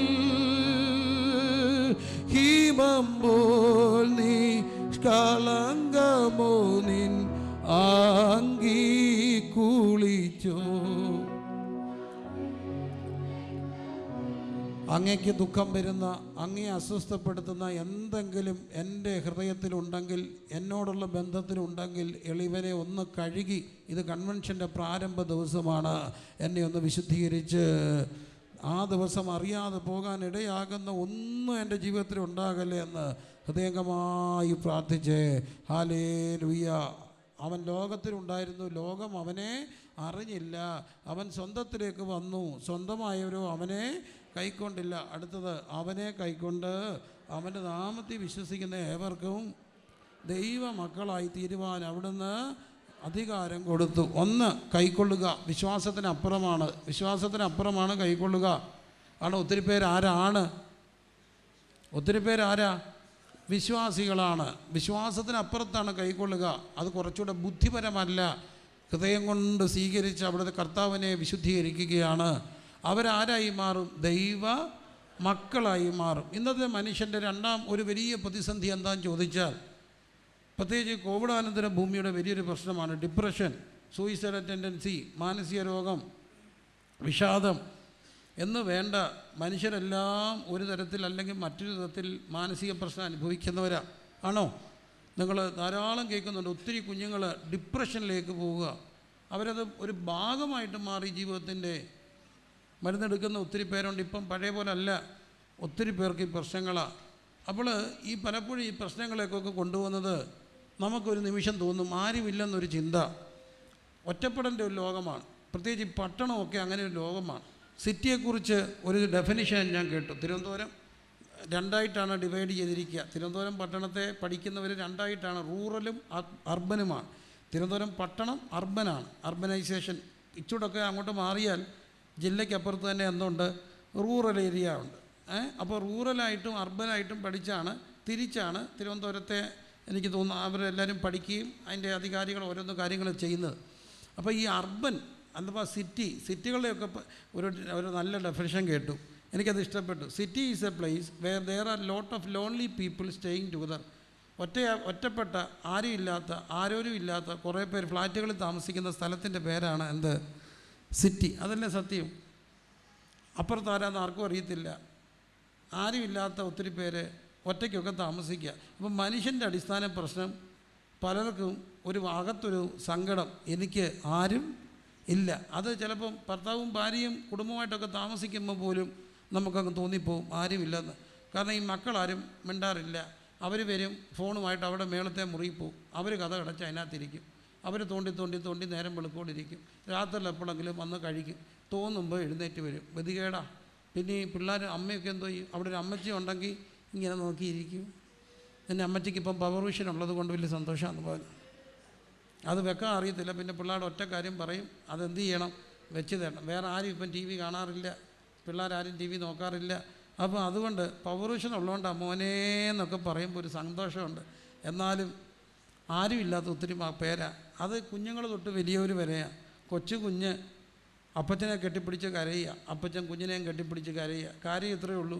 കുഞ്ഞ് അപ്പച്ചനടുത്ത് വന്നിട്ട് പറഞ്ഞു, അപ്പച്ച എൻ്റെ മോനെ എൻ്റെ കൈ കഴിച്ചുകൊണ്ടിരുന്നപ്പോൾ സ്പൂണ് താഴെ പോയി. അതിന് അയ്യോ എൻ്റെ അമ്മ എന്നെ എടുത്തിട്ടങ്ങ് അടിച്ച്, കണ്ടോ, അടിച്ച് പൊട്ടിച്ചു. അപ്പച്ച വേറെ ഒന്നും ഞാൻ ചെയ്തില്ല, സ്പൂണ് പോയതാ, അമ്മ എന്നെ അടിച്ച് പൊട്ടിച്ചു, എനിക്ക് ആരുമില്ല അപ്പച്ച. അപ്പച്ചൻ കെട്ടിപ്പിടിച്ച് പറഞ്ഞു, ഞാനും കഴിച്ചപ്പോൾ എൻ്റെ കയ്യിൽ നിന്ന് സ്പൂണ് താഴെ പോയി, എൻ്റെ അമ്മ എന്നെ അടിച്ചില്ലെന്നുള്ളടാ. മുതുക്കൻ, നശിപ്പിക്കാൻ, മുട്ടിപ്പിക്കാൻ വന്നിരിക്കുക, ഇഷ്ടം പോലെ പറഞ്ഞു.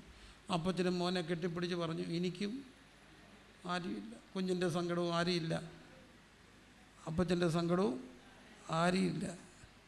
ആരുമില്ലാത്ത ലോകമായിരുന്നു. ആരുമില്ല.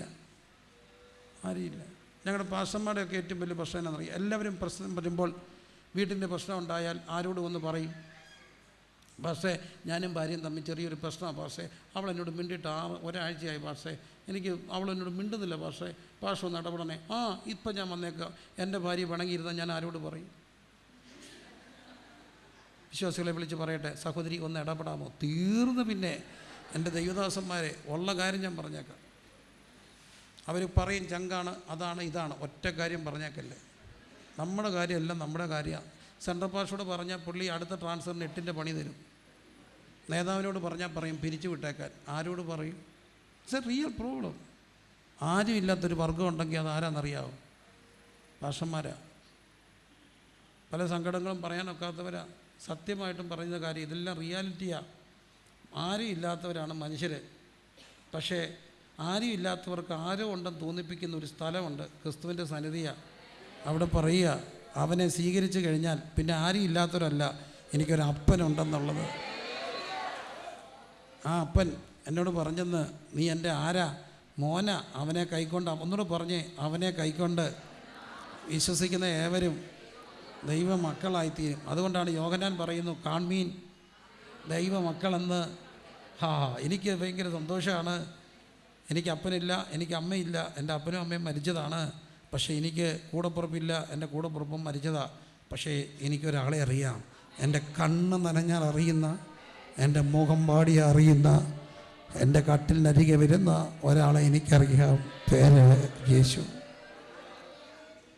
അവനെനിക്ക് അപ്പനാണെങ്കിൽ പിന്നെ ഞാനെന്തിനീ ആരുമില്ലെന്നൊക്കെ ചിന്തിക്കുക. അതുകൊണ്ട് ജീവിതത്തിൻ്റെ ഒറ്റപ്പെടലിൽ ഏറെ കടന്നുപോയ സാധു ഉറക്കപ്പാടി, പിതാവില്ലാത്തവർക്കും നല്ലൊരു താതനും പെറ്റമ്മേ കവിഞ്ഞാർദ്രപാനും വിധവയ്ക്ക് കാന്തനും സാധുവിന് അപ്പവും. എല്ലാവർക്കും എനിക്കൊരപ്പനുണ്ട്. അവനെ കൈക്കൊണ്ടാൽ ഈ ദൈവം എൻ്റെ പിതാവാണ്. ആ ദൈവം എൻ്റെ പിതാവായ പിന്നെ ഞാൻ അനാഥനല്ല. അവനെൻ്റെ അപ്പന.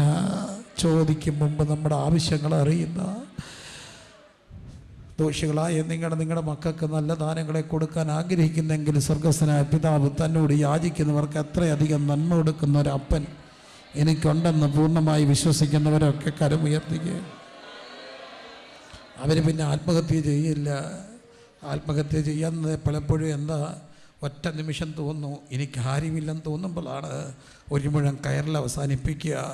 അപ്പം പറയും, നീ ആരുമില്ലാത്തവനോ ആരുമില്ലാത്തവളോ അല്ല, നീ എന്തിനാ സങ്കടപ്പെടുന്നത്? ഞാൻ നിനക്കില്ലയോ, നീ എൻ്റേതല്ലയോ എന്ന് ചോദിക്കുന്ന ഒരാളുടെ പേരാണ് പിതാവാം ദൈവം. ദൈവം നമുക്ക് അപ്പനെ കരങ്ങളെല്ലാം ഉയർത്തിപ്പിടിച്ച് ഹല്ലേലൂയ, ഈ ദൈവം എൻ്റെ പിതാവായി മാറുകയാണ്. ഇന്ന് രാത്രി എന്നെ കേൾക്കുന്ന, ഓൺലൈനിലൂടെ കേൾക്കുന്ന, ഇവിടെ ഇരുന്നു കൊണ്ട് കേൾക്കുന്ന പ്രിയപ്പെട്ട മക്കളെ, ബുദ്ധിക്കപ്പുറം യേശു വന്നാൽ നീ പിന്നെ ഒറ്റയല്ല. ഒറ്റയല്ല, എല്ലാം അറിയുന്നൊരു പിതാവുണ്ട്. അവൻ പറയും, ഞാൻ നിന്നെ ഒരിക്കലും ഒറ്റയ്ക്ക് വിടത്തില്ല.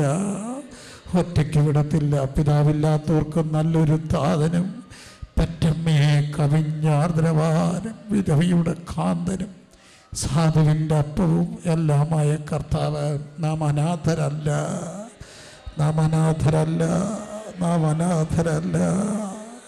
ആരുമില്ലാത്തവരെ, പിതാവില്ലാത്തവർക്ക് നല്ലൊരു താതനും പെറ്റമ്മയെ കവി. ഓ പിതാവില്ലാത്തോർക്കു നല്ലൊരു താതനും പെറ്റമ്മയെ കവിഞ്ഞാർദ്രവാൻ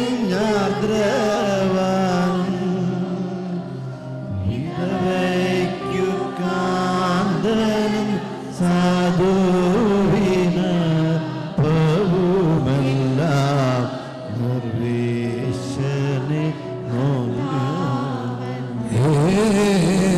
വിധവയ്ക്കു കാന്തനും സാധുവിന് പവുമെല്ലാം സർവേശനെ. മക്കളാൽ മനസ്സിലാക്കപ്പെടാത്ത മാതാപിതാക്കൾ, മക്കളെ മനസ്സിലാക്കാത്ത മാതാപിതാക്കൾ, ജീവിതത്തിൻ്റെ പ്രതിസന്ധികൾ ആരുമില്ലാതെ പോകുന്ന സഹോദരങ്ങൾ, എല്ലാവർക്കും ഒരുവനുണ്ട്. കൺമീൻ നാം ദൈവമക്കളായി തീരും. അവിടെ ആ പദവി ലഭിക്കുന്ന അവകാശം ഈ ദൈവം എൻ്റെ പിതാവായി മാറുകയാണ്. ദൈവത്തെ പിതാവെ എന്ന് വിളിക്കാൻ പഠിപ്പിച്ച ഒറ്റയാൾ ക്രിസ്തുവാ. സ്വർഗസ്ഥനായ ഞങ്ങളുടെ പിതാവേ. ഒരു പക്ഷേ അപ്പൻ ചിലർക്ക് ഓർമ്മയ്ക്ക് മുമ്പേ നഷ്ടപ്പെട്ട് കാണാം. പല അപ്പന്മാരും കേരള മണ്ണിൽ അത്ര നല്ല ഓർമ്മയല്ല. ചവിട്ടി തൂക്കുന്ന അപ്പൻ, ബെൽറ്റൂരി അടിക്കുന്ന അപ്പൻ, മദ്യപിച്ച് ആടി വരുന്ന അപ്പൻ, അങ്ങനെ ഒത്തിരി അപ്പന്മാർ നല്ല ഓർമ്മയല്ല. പക്ഷേ ഇങ്ങനെയൊരു അപ്പനുണ്ട്, തെറ്റ് ചെയ്താലും കാത്തിരിക്കുന്ന ഒരപ്പൻ, ധൂർത്തപുത്രനെ നോക്കി കാത്തിരിക്കുന്ന ഒരപ്പൻ, ഓടിച്ചെന്ന് കെട്ടിപ്പിടിച്ചൊരപ്പൻ, തിബ്രിയാസിൻ്റെ കടൽക്കരയിൽ രാത്രി മുഴുവൻ അധ്വാനിച്ചിട്ട് ഒന്നും കിട്ടാതെ വന്ന മക്കളെ നോക്കി വല്ലതും കഴിച്ചോ മക്കളെ എന്ന് ചോദിച്ച ഒരപ്പൻ. ഇങ്ങനെ ഒരു അപ്പനുണ്ട്. ഈ അപ്പൻ്റെ പേരാ പിതാവാണ്. ഈ രാത്രി എളിവനായ ഞാൻ ഒരു 40 വർഷത്തെ ക്രിസ്തീയ അനുഭൂതി എന്ന് പറയുന്നു. എനിക്കുള്ള ഏറ്റവും വലിയ സന്തോഷം, എനിക്കൊരപ്പനുണ്ട്, സ്വർഗസ്ഥനായ എൻ്റെ അപ്പൻ. കുറവുകളുള്ളവനാണെങ്കിൽ, ബലഹീനതകളുള്ളവനാണ്, തെറ്റുകളുള്ളവനാണ്, തള്ളിക്കളഞ്ഞിട്ടില്ല, ഓടി അടിച്ച് കൂടിച്ചിട്ടില്ല. ഇന്നും കണ്ണു നനഞ്ഞാൽ മനസ്സിലാക്കുന്ന ഒരപ്പൻ. ഹല്ലേലൂയ. എല്ലാവരും പ്രാർത്ഥിച്ചേ. ദൈവം എൻ്റെ അപ്പനാ. ദൈവമക്കളാണെന്നുള്ള ഉറപ്പുണ്ടോ? അതൊരു ഉറപ്പാണ് കേട്ടോ. അത് ഭയങ്കര ഉറപ്പാണ്. അതൊരു സർട്ടിഫിക്കറ്റാ. നീ ദൈവത്തിൻ്റെ പൈതലാ. അത് ലോകം മനസ്സിലാക്കത്തില്ല. പക്ഷെ അരൂപിയായി പിശാച് അടുത്ത് വരുമ്പോൾ അവിടെ എഴുതിയിട്ടുണ്ട്, ഇവൻ എൻ്റെ പ്രിയപുത്രൻ, തൊട്ടുപോകരുതെന്ന്. ഒക്കില്ല. അവൻ്റെ മക്കളെ തൊടുന്ന, അവൻ്റെ കൺമണിയെ തൊടുന്ന പോലെ എൻ്റെ പൈതല. റിഖന ഹദന ശബന ഹദന റിഖന ദഗന റിഖന ഹദന ശകന. എല്ലാവരും സ്തുതിച്ച് ആരാധിച്ചേ. ഈ ദൈവം എൻ്റെ പിതാവ്, അവർ ഹെവൻലി അപ്പാ. ഹോ റിഖന ഹന്ദൻ ശബന ഹന്ദന ഹത്തുനിയ.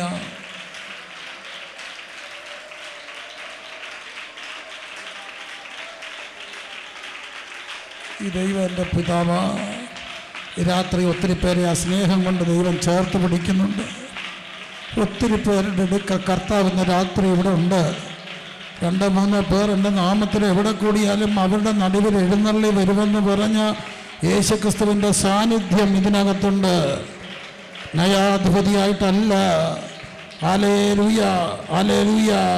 വഴക്ക് പറയുന്ന ഭരിക്കുന്ന രാജാവായിട്ടല്ല, ചേർത്ത് പിടിക്കുന്ന ഒരപ്പനായി ഒത്തിരി പേരെ സ്നേഹം കൊണ്ട് ചേർത്ത് പിടിച്ച ഞാൻ രാത്രി യേശു ഇവിടെ വന്നിട്ടുണ്ട്. എല്ലാം പറയാം അവനോട്.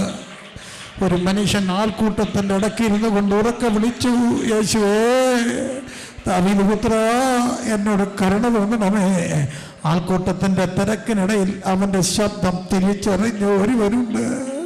എല്ലാ ബഹളത്തിനിടയിലും ഓമന പേര് ചൊല്ലി വിളിക്കുന്നത്.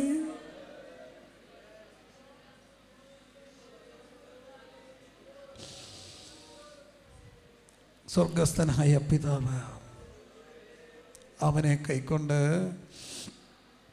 അവൻ്റെ നാമത്തിൽ വിശ്വസിക്കുന്ന ഏവർക്കും ദൈവമക്കളായി തീരുവാൻ. ഹല്ലേലൂയ, ഹല്ലേലൂയ. കരങ്ങളടിച്ച് സ്തുതിച്ചേ. ആ പദവിയുള്ളവരെല്ലാം സ്തുതിച്ച് ആരാധിച്ചേ.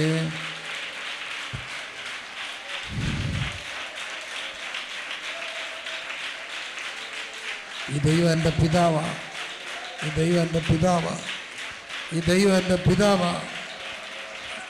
ചേർത്ത് പിടിക്കും കർത്താവ്, കെട്ടിപ്പിടിക്കും കർത്താവ്.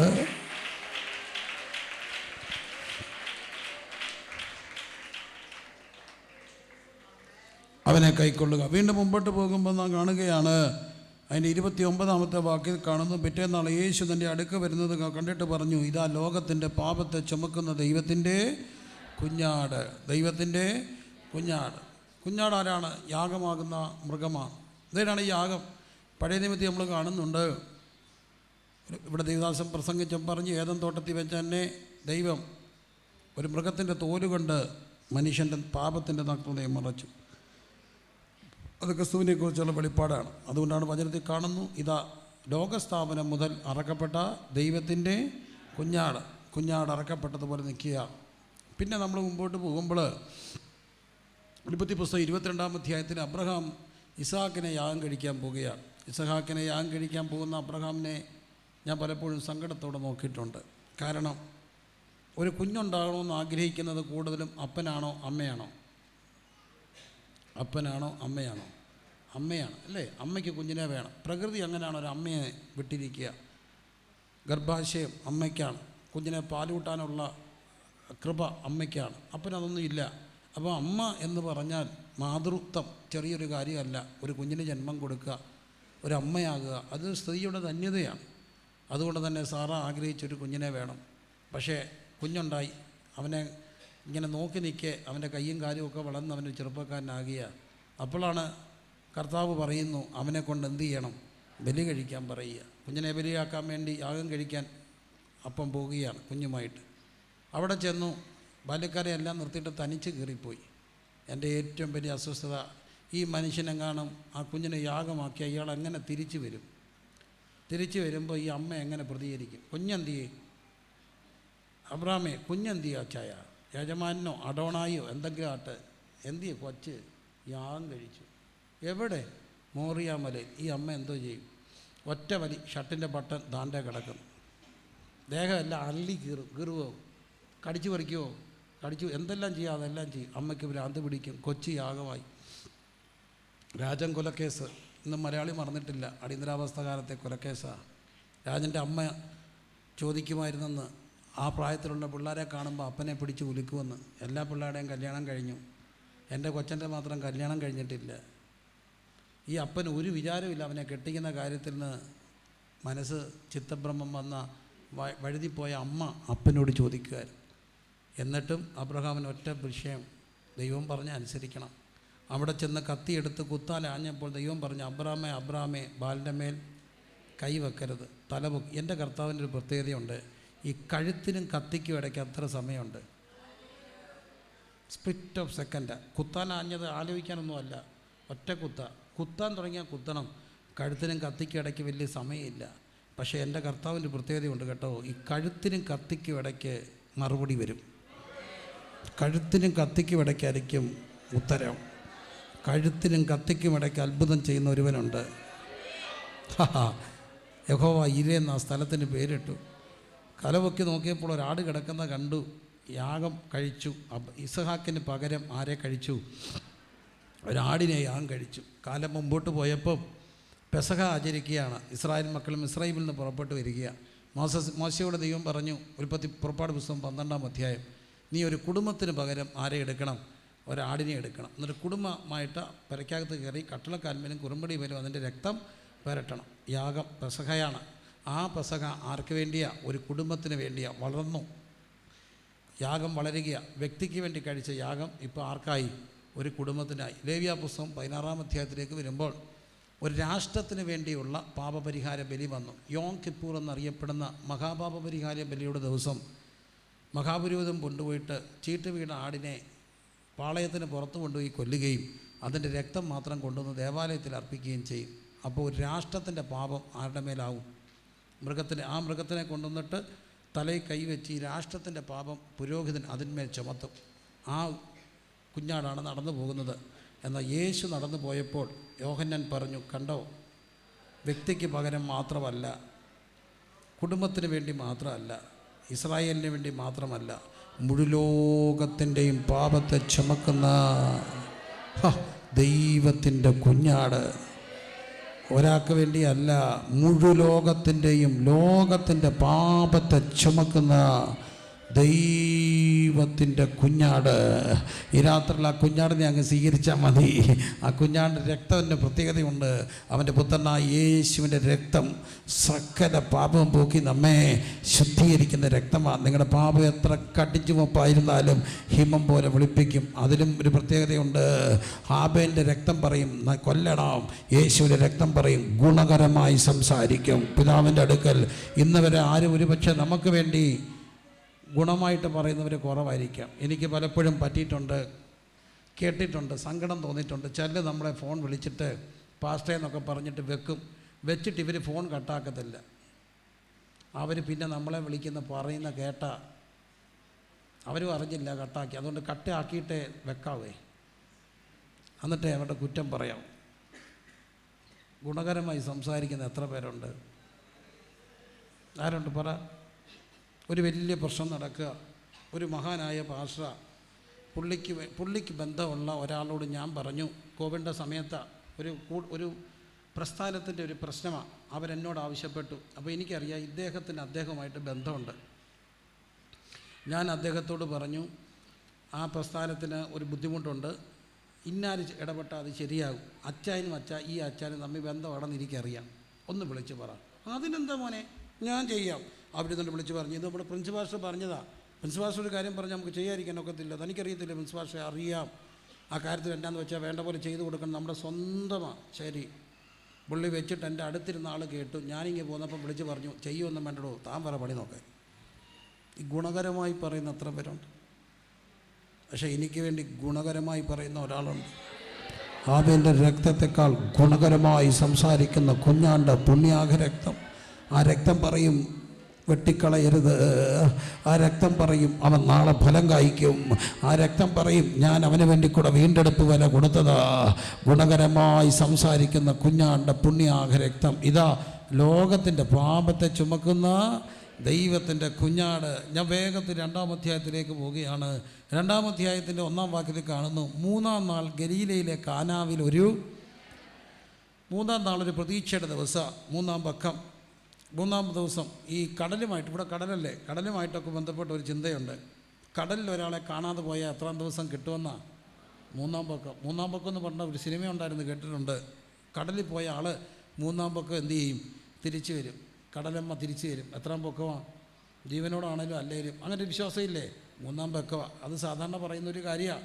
3-ാം പക്കം കിട്ടിയില്ലെങ്കിൽ ഞങ്ങൾ 6-ന്റെ തീരത്താണ്. 3-ാം പക്കം പൊങ്ങിയില്ലേ പിന്നെ പ്രതീക്ഷിക്കേണ്ടെന്ന് പറയും. പിന്നെ അങ്ങ് പോവും. പിന്നെ കിട്ടാൻ സാധ്യത കുറവാണ്. ഏതായാലും 3-ാം പക്കം ഒരു ദിവസമാണ്, പ്രതീക്ഷയുടെ ദിവസമാണ്. അപ്പോൾ പ്രതീക്ഷ ഉണ്ടാകുന്നൊരു ദിവസമാണ് ക്രിസ്തു.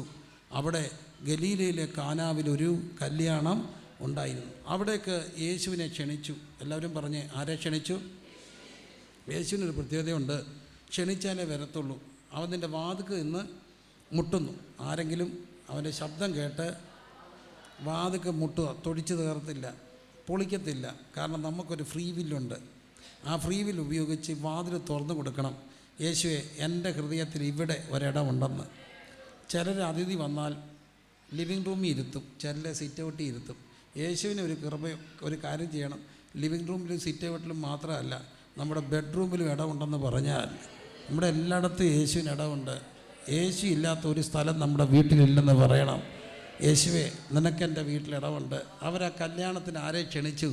യേശുവിനെ ക്ഷണിച്ചപ്പോൾ അവിടെ ഉണ്ടായൊരു പ്രശ്നം, അവിടെ വീഞ്ഞില്ലെന്ന് പറഞ്ഞു. ആരാ അറിഞ്ഞത് വീഞ്ഞില്ലെന്ന്?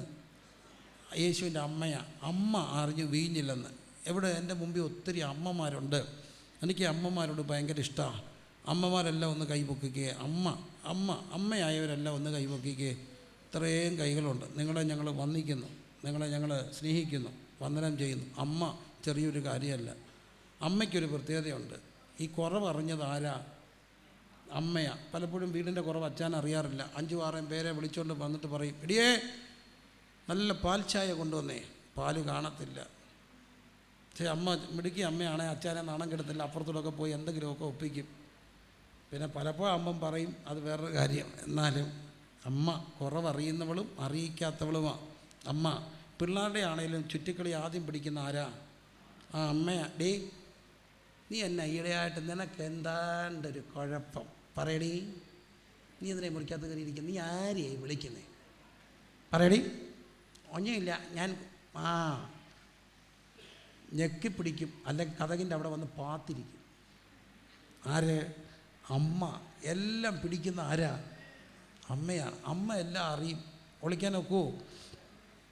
ഇല്ല, ഒളിക്കാനൊക്കത്തില്ല. ഞാൻ പിള്ളേരുടെ ക്യാമ്പിൽ പറയാറുണ്ട്, പ്രേമിക്കാനൊന്നും ഒത്തില്ല. കാരണം എനിക്ക് പ്രേമം തോന്നിയവരോട് എന്നോട് തോന്നിയില്ല, എന്നോട് തോന്നിയവരോട് എനിക്ക് തോന്നിയില്ല. രണ്ടും അടുത്ത് വന്നപ്പോൾ അമ്മ വെളിപ്പാട് കണ്ടു. അമ്മ പിടിക്കുമായിരുന്നല്ല, അമ്മ അറിയുമല്ല. എങ്ങനെയാണെന്നറിയോ? അതങ്ങനെയാണ്. അമ്മ സ്വപ്നം കാണും, ഒക്കെ ചെയ്യും. അപ്പോൾ എല്ലാം അറിയുന്ന ആരാ? അമ്മയാണ്. അമ്മയ്ക്കെല്ലാം അറിയാം. അമ്മ അറിഞ്ഞു. അമ്മ അറിഞ്ഞിട്ടത് ആരോട് പറഞ്ഞു? യേശുവിനോട് പറഞ്ഞു. അവിടെ അവർക്ക് വീഞ്ഞില്ല. വീഞ്ഞെന്നൊക്കെ പറയുമ്പോൾ ഒരു കല്യാണത്തിന് പോയാൽ നമ്മൾ ആദ്യം ചോദിക്കുന്ന കല്യാണം ഉണ്ടാക്കണ്ടെന്ന് ചോദിച്ചാൽ ഫുഡ് നല്ലതാണോ എന്നുള്ള. ഫുഡൊരു വലിയ ഘടകമാണ്. തികയാതെ വരാമോ? ഇല്ല. ക്രിസ്തീയ പാരമ്പര്യമുണ്ട്, ഫുഡ് മിച്ചം വരണം, തൂയിക്കളയരുത്. 12 കൊട്ടയെടുത്ത് കൊടുത്തു വിട്ടു. അഥവാ മിച്ചം വന്ന അയൽക്കാർക്കും ബന്ധുക്കൾക്കും കൊടുക്കുന്നതിൻ്റെ പേരാണെന്ത്? ക്രൈസ്തവ വിരുന്ന്. അത് വേദപുസ്തക പാരമ്പര്യമാണ്. അടുത്തുള്ളവർക്കൊക്കെ ഇച്ചിരിയൊക്കെ മിച്ചം വരുമ്പോൾ എന്ത് ചെയ്യണം? കൊടുക്കണം. തികയാതെ വരുന്ന നാണക്കേടാണ്. തികയാതെ വന്ന നാണക്കേടാണോ? ആണ്. ഒരു കല്യാണത്തിന് ഞങ്ങളുടെ നാട്ടിൽ 10,000 2000 പേര് വരേണ്ട കല്യാണം, വലിയ കല്യാണമാണ്. പക്ഷേ തലേദിവസം ഒരു ബന്ദ് പ്രഖ്യാപിച്ചു. ആ ബന്ദ് അച്ചായന്മാരുടെ പാർട്ടിയല്ല, നല്ല ഉശിരുള്ള പിള്ളേരുള്ള പാർട്ടിയാണ്. അവർ വഴി തടയുന്നവരാണ്. അതുകൊണ്ട് അവരോർത്ത് ആരും കല്യാണത്തിന് വരത്തില്ലെന്ന് വെച്ച് 2000, 500, 600 ഉണ്ടാക്കി. പക്ഷേ സകുടുംബ സാന്നിധ്യത്തിൽ എല്ലാവരും വണ്ടിയിൽ വിവാഹമെന്ന് എഴുതി ഒട്ടിച്ച് ഇനി വന്നപ്പം 10,000-2000 പേര്. ആർക്കും എന്ത് ചെയ്തില്ല? കിട്ടിയില്ല. കിട്ടിയവർക്ക് കിട്ടി, കിട്ടാത്തവർക്ക് കിട്ടിയില്ല. ഒത്തിരി നാൾ കഴിഞ്ഞ് ഒരിടത്ത് നിൽക്കുമ്പോൾ ആ വീട്ടിലൊരു മോനെ കണ്ടപ്പോൾ ഞാൻ എൻ്റെ അമ്മയോട് പറഞ്ഞു, അമ്മ ഇദ്ദേഹത്തെ അറിയാം, ഇദ്ദേഹം ഇന്നിടത്തെയാണ്. എടുത്തവായി എൻ്റെ അമ്മ ചോദിച്ചു, ഇവരുടെ കല്യാണത്തിന് പോയപ്പോഴല്ലേ കിട്ടാതെ വന്നത്? ഉയ്യോ, അവരങ്ങ് വല്ലാതായി. ഞാൻ എൻ്റെ അമ്മയോട് പറഞ്ഞു, വീട്ടിലോട്ട് വാ, ഞാൻ പറയാമെന്ന് പറഞ്ഞു. എൻ്റെ അമ്മ എന്നോട് പറഞ്ഞിട്ടുണ്ടോ നാണക്കയോ. എന്നാൽ അറിയാതെ അങ്ങ് പറഞ്ഞു പോയി. അന്ന് കിട്ടാതിരുന്നതും ഷുഗർ താന്നതും ഒന്നും അമ്മ മറന്നിട്ടില്ല. ഈ കിട്ടാതെ വന്നാൽ എന്താ? നാണക്കേട. വീഞ്ഞ് ഒരു ദിവസം കൊണ്ടല്ല, ഒത്തിരി ദിവസം കൊണ്ടാണ് വീഞ്ഞുണ്ടാക്കുന്നത്. ഇവരൊത്തിരി പ്ലാൻ ചെയ്തു. പക്ഷേ ഇവരുടെ കണക്കുകൂട്ടലെല്ലാം എന്ത് ചെയ്തു പോയി? ഈ മനുഷ്യജീവിതം ഇങ്ങനെ കണക്കെല്ലാം തെറ്റും. നമ്മൾ മക്കളെ വളർത്തിക്കൊണ്ട് വരുന്ന പൊന്നേ പൊടിയെന്നല്ലേ. പൊന്നേ പൊടിയൊന്ന് വളർത്തിക്കൊണ്ട് വന്ന പെങ്കൊച്ച് BS നേഴ്സിംഗ് കഴിഞ്ഞു, കെട്ടാറായി. അച്ഛൻ കല്യാണം ആലോചിച്ചപ്പോൾ അവൾ പറഞ്ഞു, ഇപ്പം കെട്ടിക്കണ്ട, അതിന് ഞാൻ കുറച്ചാൾ ജോലി ചെയ്ത് അച്ഛനെ സഹായിക്കാണ്. അച്ഛൻ പറഞ്ഞു, കൂടുതൽ സഹായിക്കണ്ട, ഞാൻ എങ്ങനെയെങ്കിലുമൊക്കെ ജീവിച്ചോളാം, കെട്ടിച്ചു വിടണം. കല്യാണാലോചന മുറുകിയപ്പോഴാണ് അവൾ പറയുക, എനിക്ക് പ്രേമമുണ്ട്, അവനെ ഞാൻ കെട്ടത്തുള്ളൂ. ആരാ? നീ ആരെയാണ് പ്രേമിക്കുന്നേ? വിശ്വസിക്കാനൊക്കത്തില്ല. മതവും വിശ്വാസവും എല്ലാം പോയി. ഇനി എന്തോ ചെയ്യും? അച്ഛൻ ചെയ്യുന്നവരുണ്ട്. ഉണ്ടേലുണ്ട്, ഇല്ലേലില്ല, വെട്ടി കീറിക്കളയും ഞാൻ. പിന്നെ കീറും. അതിങ്ങനെ നിപ്പുണ്ട്. അമ്മ എന്ന് പറഞ്ഞു, എന്നുണ്ടെങ്കിൽ അവനെ കെട്ടണോടി. പണ്ടത്തെ അമ്മമാരെല്ലാം ഞങ്ങളെ വിരട്ടി എന്ത് പറഞ്ഞെന്നറിയാം? 9 മാസത്തിൻ്റെ കഥ പറഞ്ഞ. 9 മാസം ചുമന്നില്ലേടാ, ഒന്നുമില്ലായിരുന്നടാ. അപ്പം ന്യൂജൻ റാന്നിക്കാരൻ പയ്യൻ പറഞ്ഞെന്ന്, അമ്മേ കൂടുതൽ കണക്ക് പറയല്ലേ, 9 മാസം കഴിഞ്ഞ് വേദന വന്നപ്പം ഞാൻ ഇറങ്ങി വന്നില്ലായിരുന്നേ അമ്മ എന്തോ ഇതിന്. നീ അത്തുപുത്തില്ലേ? അമ്മ എന്നോട് നന്ദി വേണം. കാരണം ഞാൻ മര്യാദയ്ക്ക് ഇറങ്ങി വന്നുകൊണ്ടാണ് നിങ്ങൾ ജീവിച്ചിരിക്കുന്നത്. അവനാണ് ന്യൂജൻ. അവൻ്റെ അടുക്ക ഇരിക്കുകയോ ഇല്ല. അപ്പോൾ ഞങ്ങളുടെ അമ്മമാരെ എടുത്ത ഒരു വജ്രായുധമുണ്ട്. തിരുവനന്തപുരത്തെ ഉണ്ടോ എന്ന് എനിക്കറിയത്തില്ല. നിനക്കവനെ കെട്ടണോടി, ഇടി നിനക്കവനെ കെട്ടണമെന്ന്. കെട്ടണോടി കെട്ടണമെന്ന് ഒരു 3 ഇടി ആഞ്ഞടിച്ചപ്പം പിള്ളേർ പറഞ്ഞു എന്തോ ചെയ്യണ്ട, കെട്ടണ്ടാണ്. ഇന്നത്തെ ആണെങ്കിൽ ഇടിച്ചോട്ട് ഇങ്ങനെ നിൽക്കും. അപ്പോൾ തിയേറ്ററിൽ നിന്നൊരു പാട്ട് വരുന്നു, നെഞ്ചിലാകെ കല്ലാണ്. കല്ല, ഇതൊന്നും ഇടിച്ചാൽ അയ്യോ ഇല്ല. അപ്പോൾ ആരാണ്ട് പറഞ്ഞു ഉദരബന്ധനമാണ്, കൂടോത്രം. ഞാൻ പ്രാർത്ഥിച്ച് വെള്ളം കൊടുക്കാൻ ചെന്നപ്പോൾ പെണ്ണൻ്റെ ചെവി പറഞ്ഞു കുട്ടകത്തിൽ വെള്ളം തന്നിട്ടുണ്ട്, ഏക്കത്തിൽ ഇത്. ഒത്തിരി ഉപദേശിമാർ വെള്ളം തന്നു, പാർശ്വ ചുമ്മാരിക്കുക, ഇത് അഴിയത്തില്ലെന്ന്. വെറുതെ വെള്ളം കുടിപ്പിക്കരുത് ഭാഷ, അഴിയത്തില്ല. ഇത് ഞാൻ അവനെ കേട്ടത്തുള്ളൂ. ഉദരബന്ധനമൊന്നും അല്ല, എനിക്കവനെ മതി. എന്തോ ചെയ്യും, വിറങ്ങലിച്ച് നിൽക്കുകയല്ലേ ഉള്ളൂ. കണക്ക് തെറ്റി. മോൻ പഠിച്ച് ബിടെക് പാസ്സാകാൻ വിട്ടതാണ്. പക്ഷെ പാസ്സായില്ലെന്ന് പോട്ട് കഞ്ചാവൂടെന്നറിഞ്ഞാൽ എന്തോ ചെയ്യും? കണക്കെല്ലാം തെറ്റും. മനുഷ്യൻ്റെ കണക്കുകൂട്ടലെല്ലാം തെറ്റും. കുടുംബത്തിൻ്റെ കണക്കുകൂട്ട് തെറ്റും. പക്ഷേ എനിക്കൊരു കർത്താവിനെ അറിയാം. കർത്താവുണ്ടോ? പിഴയ്ക്കാത്ത കണക്കുകളുള്ളൊരു കർത്താവുണ്ട്. കർത്താവുണ്ട്. അമ്മ അത് ആരോട് പറഞ്ഞു? യേശുവിനോട് പറഞ്ഞു. 2 ചെവി അറിയാതെ കർത്താവ് അങ്ങ് പരിഹരിച്ചു. എൻ്റെ കർത്താവിൻ്റെ പ്രത്യേകത, നിൻ്റെ പ്രശ്നം നാട്ടുകാർക്ക് ചർച്ചയാകാൻ ഇട്ടുകൊടുക്കത്തില്ല. നാട്ടുകാർക്ക് വിചാരണ ചെയ്യാൻ ഇട്ടുകൊടുക്കാതെ പ്രശ്നം കർത്താവിൻ്റെ അടുക്ക കൊണ്ടുവന്നാൽ പരിഹരിക്കുന്ന ഒരു കർത്താവ് ഇന്ന് രാത്രി വന്നിട്ടുണ്ട്. എല്ലാവരും പ്രാർത്ഥിച്ച്, അത് യേശു അടയാളങ്ങളുടെ ആരംഭമായി ഗലീലയിലെ കാനാവിൽ ചെയ്തെങ്കിൽ ഇന്ന് ഈ അപ്പനെ സ്വീകരിച്ച മക്കൾക്ക് വേണ്ടി അവിടെ കണക്കുകൾ തെറ്റിയെടുത്ത് അത്ഭുതങ്ങൾ ചെയ്യുവാൻ എൻ്റെ കർത്താവ് വന്നിട്ടുണ്ട്. എനിക്ക് അപ്പനെ ഒരു കൺവെൻഷൻ കഴിഞ്ഞപ്പോൾ എന്നോട് വന്ന് പറഞ്ഞു, അപ്പൻ്റെ ഏറ്റവും വലിയ സന്തോഷം തൻ്റെ സുന്ദരിയായ ഭാര്യയെ സന്ധ്യയാകുമ്പോൾ ഭാര്യ കുളിപ്പിലൊക്കെ ഇട്ട് നല്ല മുടിയാണ്, 2 പേരും കൂടി ഇങ്ങനെ ബുള്ളറ്റിൽ പോകും, കാണാൻ അഴക, എല്ലാവരും നോക്കും. തൻ്റെ ഒരു സ്വകാര്യ അഹന്ത, മുടിയുള്ള ഭാര്യ ഇങ്ങനെ ബുള്ളറ്റിൽ പോവുക, എല്ലാവരും നോക്കും. പക്ഷേ ഒറ്റ റിസൾട്ട് ബയോപ്സി, അവർ പറഞ്ഞ് RCCക്ക് പൊക്കോളാൻ. പിന്നെ വന്നപ്പം മുടിയില്ല, വിഗ്യ, ഒറ്റ മുടിയില്ല. ആദ്യം ചെയ്തത് ബുള്ളറ്റ് എടുത്ത് വിൽക്കുക. ഇനി ആരെ ഇരുത്താനാണ്? ഒരു ബയോപ്സി മതി മനുഷ്യൻ്റെ കണക്കൂട്ടൽ തെറ്റാൻ. ഒരു ബയോപ്സി, ഒരു മെഡിക്കൽ റിപ്പോർട്ട് രാവിലെ ചെന്ന് മേടിക്കുമ്പം മതി കണക്കൂട്ടൽ തെറ്റാൻ. അവിടെ ഇങ്ങനെ വട്ടത്തിലൊരു വര, കണക്കൂട്ട് തെറ്റാൻ. പക്ഷേ എല്ലാ കണക്കൂട്ട് തെറ്റുമ്പോഴും പിഴയ്ക്കാത്ത കണക്കുള്ള ഒരുവനുണ്ടോ? ഉണ്ടോ? ഞാൻ അനുഭവത്തിൻ്റെ ആർജവത്തിൽ നിന്നുകൊണ്ട് പറയും, 1000 പ്രശ്നങ്ങളെ ഞാൻ അഭികരിച്ചിട്ടുണ്ട്. പക്ഷേ നാട്ടുകാരറിയാതെ പരിഹരിക്കുന്നൊരു കർത്താവിനെ അറിയും. മുട്ടുകുത്തി കർത്താവിനോട് എൻ്റെ സങ്കടങ്ങളെ പറഞ്ഞപ്പോൾ അപമാനത്തിന് വിട്ടുകൊടുക്കാതെ, നിന്ദിത പാത്രരായി മേവാൻ വിടാതെ പരിഹരിക്കുന്ന ഒരു യേശു കർത്താവ് ഇന്ന് രാത്രി ഇവിടെ വന്നിട്ടുണ്ട്. കരങ്ങളെല്ലാം ഉയർത്തി ഞാൻ നിങ്ങൾക്ക് വേണ്ടി പ്രാർത്ഥിക്കാൻ പോവുകയാണ്. അപ്പൻ്റെ മക്കളുടെ കണക്ക് നിങ്ങളുടെ കണക്കല്ല. അപ്പന് നിങ്ങളെക്കുറിച്ചൊരു കണക്കുകൂട്ടലുണ്ട്. നിങ്ങൾക്ക് നിങ്ങളുടെ മക്കളെക്കുറിച്ചുള്ള കണക്കുകൂട്ടലേക്കാൾ കൂടുതൽ നിന്നെക്കുറിച്ചുള്ള കണക്കുകളുള്ളൊരു കർത്താവ് ഇവിടെ ഉണ്ട്. നിൻ്റെ അമ്മയുടെ ഗർഭത്തിൽ പിണ്ണാകാരമായിരുന്നപ്പോൾ കുഞ്ഞെ അറിഞ്ഞ ഒരു കർത്താവുണ്ട്. നിൻ്റെ റിസൾട്ട് മോശമാണോ? നീ കോഴ്സുകൾ പൂർത്തീകരിച്ചിട്ടില്ലേ? നിൻ്റെ ഭാവി നിൻ്റെ മുമ്പിൽ ഒരു വെല്ലുവിളിയാണോ? മക്കൾ എന്താ ചെയ്യുന്നത് ചോദിക്കുമ്പോൾ ഒന്ന് തല താഴ്ത്തേണ്ടി വരുന്നുണ്ടോ? ഈ രാത്രി കണക്കുകൾ തെറ്റിയെടുത്ത് അത്ഭുതം ചെയ്യുക. യേശു വന്നിട്ടുണ്ട്. കാനാവിലെ വീട്ടിലേക്ക് വന്ന കർത്താവ് ഇന്ന് രാത്രി ഇവിടെ വന്നിട്ടുണ്ട്. 2-ാം അധ്യായത്തിൽ കണക്കുകൾ തെറ്റിയെടുത്തേക്ക് അത്ഭുതം ചെയ്യാൻ വന്ന കർത്താവിൻ്റെ സാന്നിധ്യം കൊണ്ട് ഈ രാത്രി നമ്മുടെ ജീവിതത്തെ അനുഗ്രഹിക്കുവാൻ യേശു വന്നിട്ടുണ്ട്. 5-ാം അധ്യായത്തിലേക്ക് വരുമ്പോൾ 38 ആണ്ട് കൊളക്കടവിൽ കിടന്നൊരു മനുഷ്യനാ. അവൻ്റെ പ്രശ്നം 38 ആണ്ടായി കൊളക്കടവിൽ കിടക്കുക. യേശു അവൻ്റെ അടുക്ക് വന്നിട്ട് ചോദിച്ചു, നിനക്ക് സൗഖ്യമാകാൻ? നാട്ടിലൊരു ചൊല്ലുണ്ട്, അരി എത്ര? അതാ ഉത്തരം അവൻ പറഞ്ഞു. നിനക്ക് സൗഖ്യമാകാൻ? അവൻ പറഞ്ഞു, എന്നെ കുളത്തിലിറക്കാൻ. 38 ആണ്ട് കിടന്നപ്പോൾ അവൻ മനസ്സിലാക്കിയ ഒരു സത്യമുണ്ട്, എനിക്ക് ആരുമില്ല. ആദ്യമൊക്കെ പാസ്റ്റർ വരുമായിരുന്നു, വിശ്വാസികൾ വരുമായിരുന്നു. പിന്നെ അത് ആഴ്ചയിൽ 1 ആയി. പിന്നെ അത് മാസത്തിലെ ഒന്നായി, പിന്നെ അത് 6 മാസത്തിലെ ഒന്നായി, പിന്നെ വർഷത്തിലൊന്നായി, പിന്നെ വരാതായി. എൻ്റെ കർത്താവിൻ്റെ പ്രത്യേകതയുണ്ട്, എല്ലാവരുടെയും വരവ് നിൽക്കുമ്പോൾ അവനിങ്ങ് വരും. എന്തിനാ? ആരുമില്ലാത്തവനെ തേടി വരുന്ന യേശു ഈ രാത്രി ഇവിടെ വന്നിട്ടുണ്ട്. കണക്കുകൾ തെറ്റിയെടുത്ത് അത്ഭുതം ചെയ്യാൻ എൻ്റെ കർത്താവ് വന്നിട്ടുണ്ട്. എൻ്റെ കണക്കുകൾ തെറ്റിയിട്ടുണ്ട്, അവിടേക്ക് യേശുവിനെ ക്ഷണിക്കുക.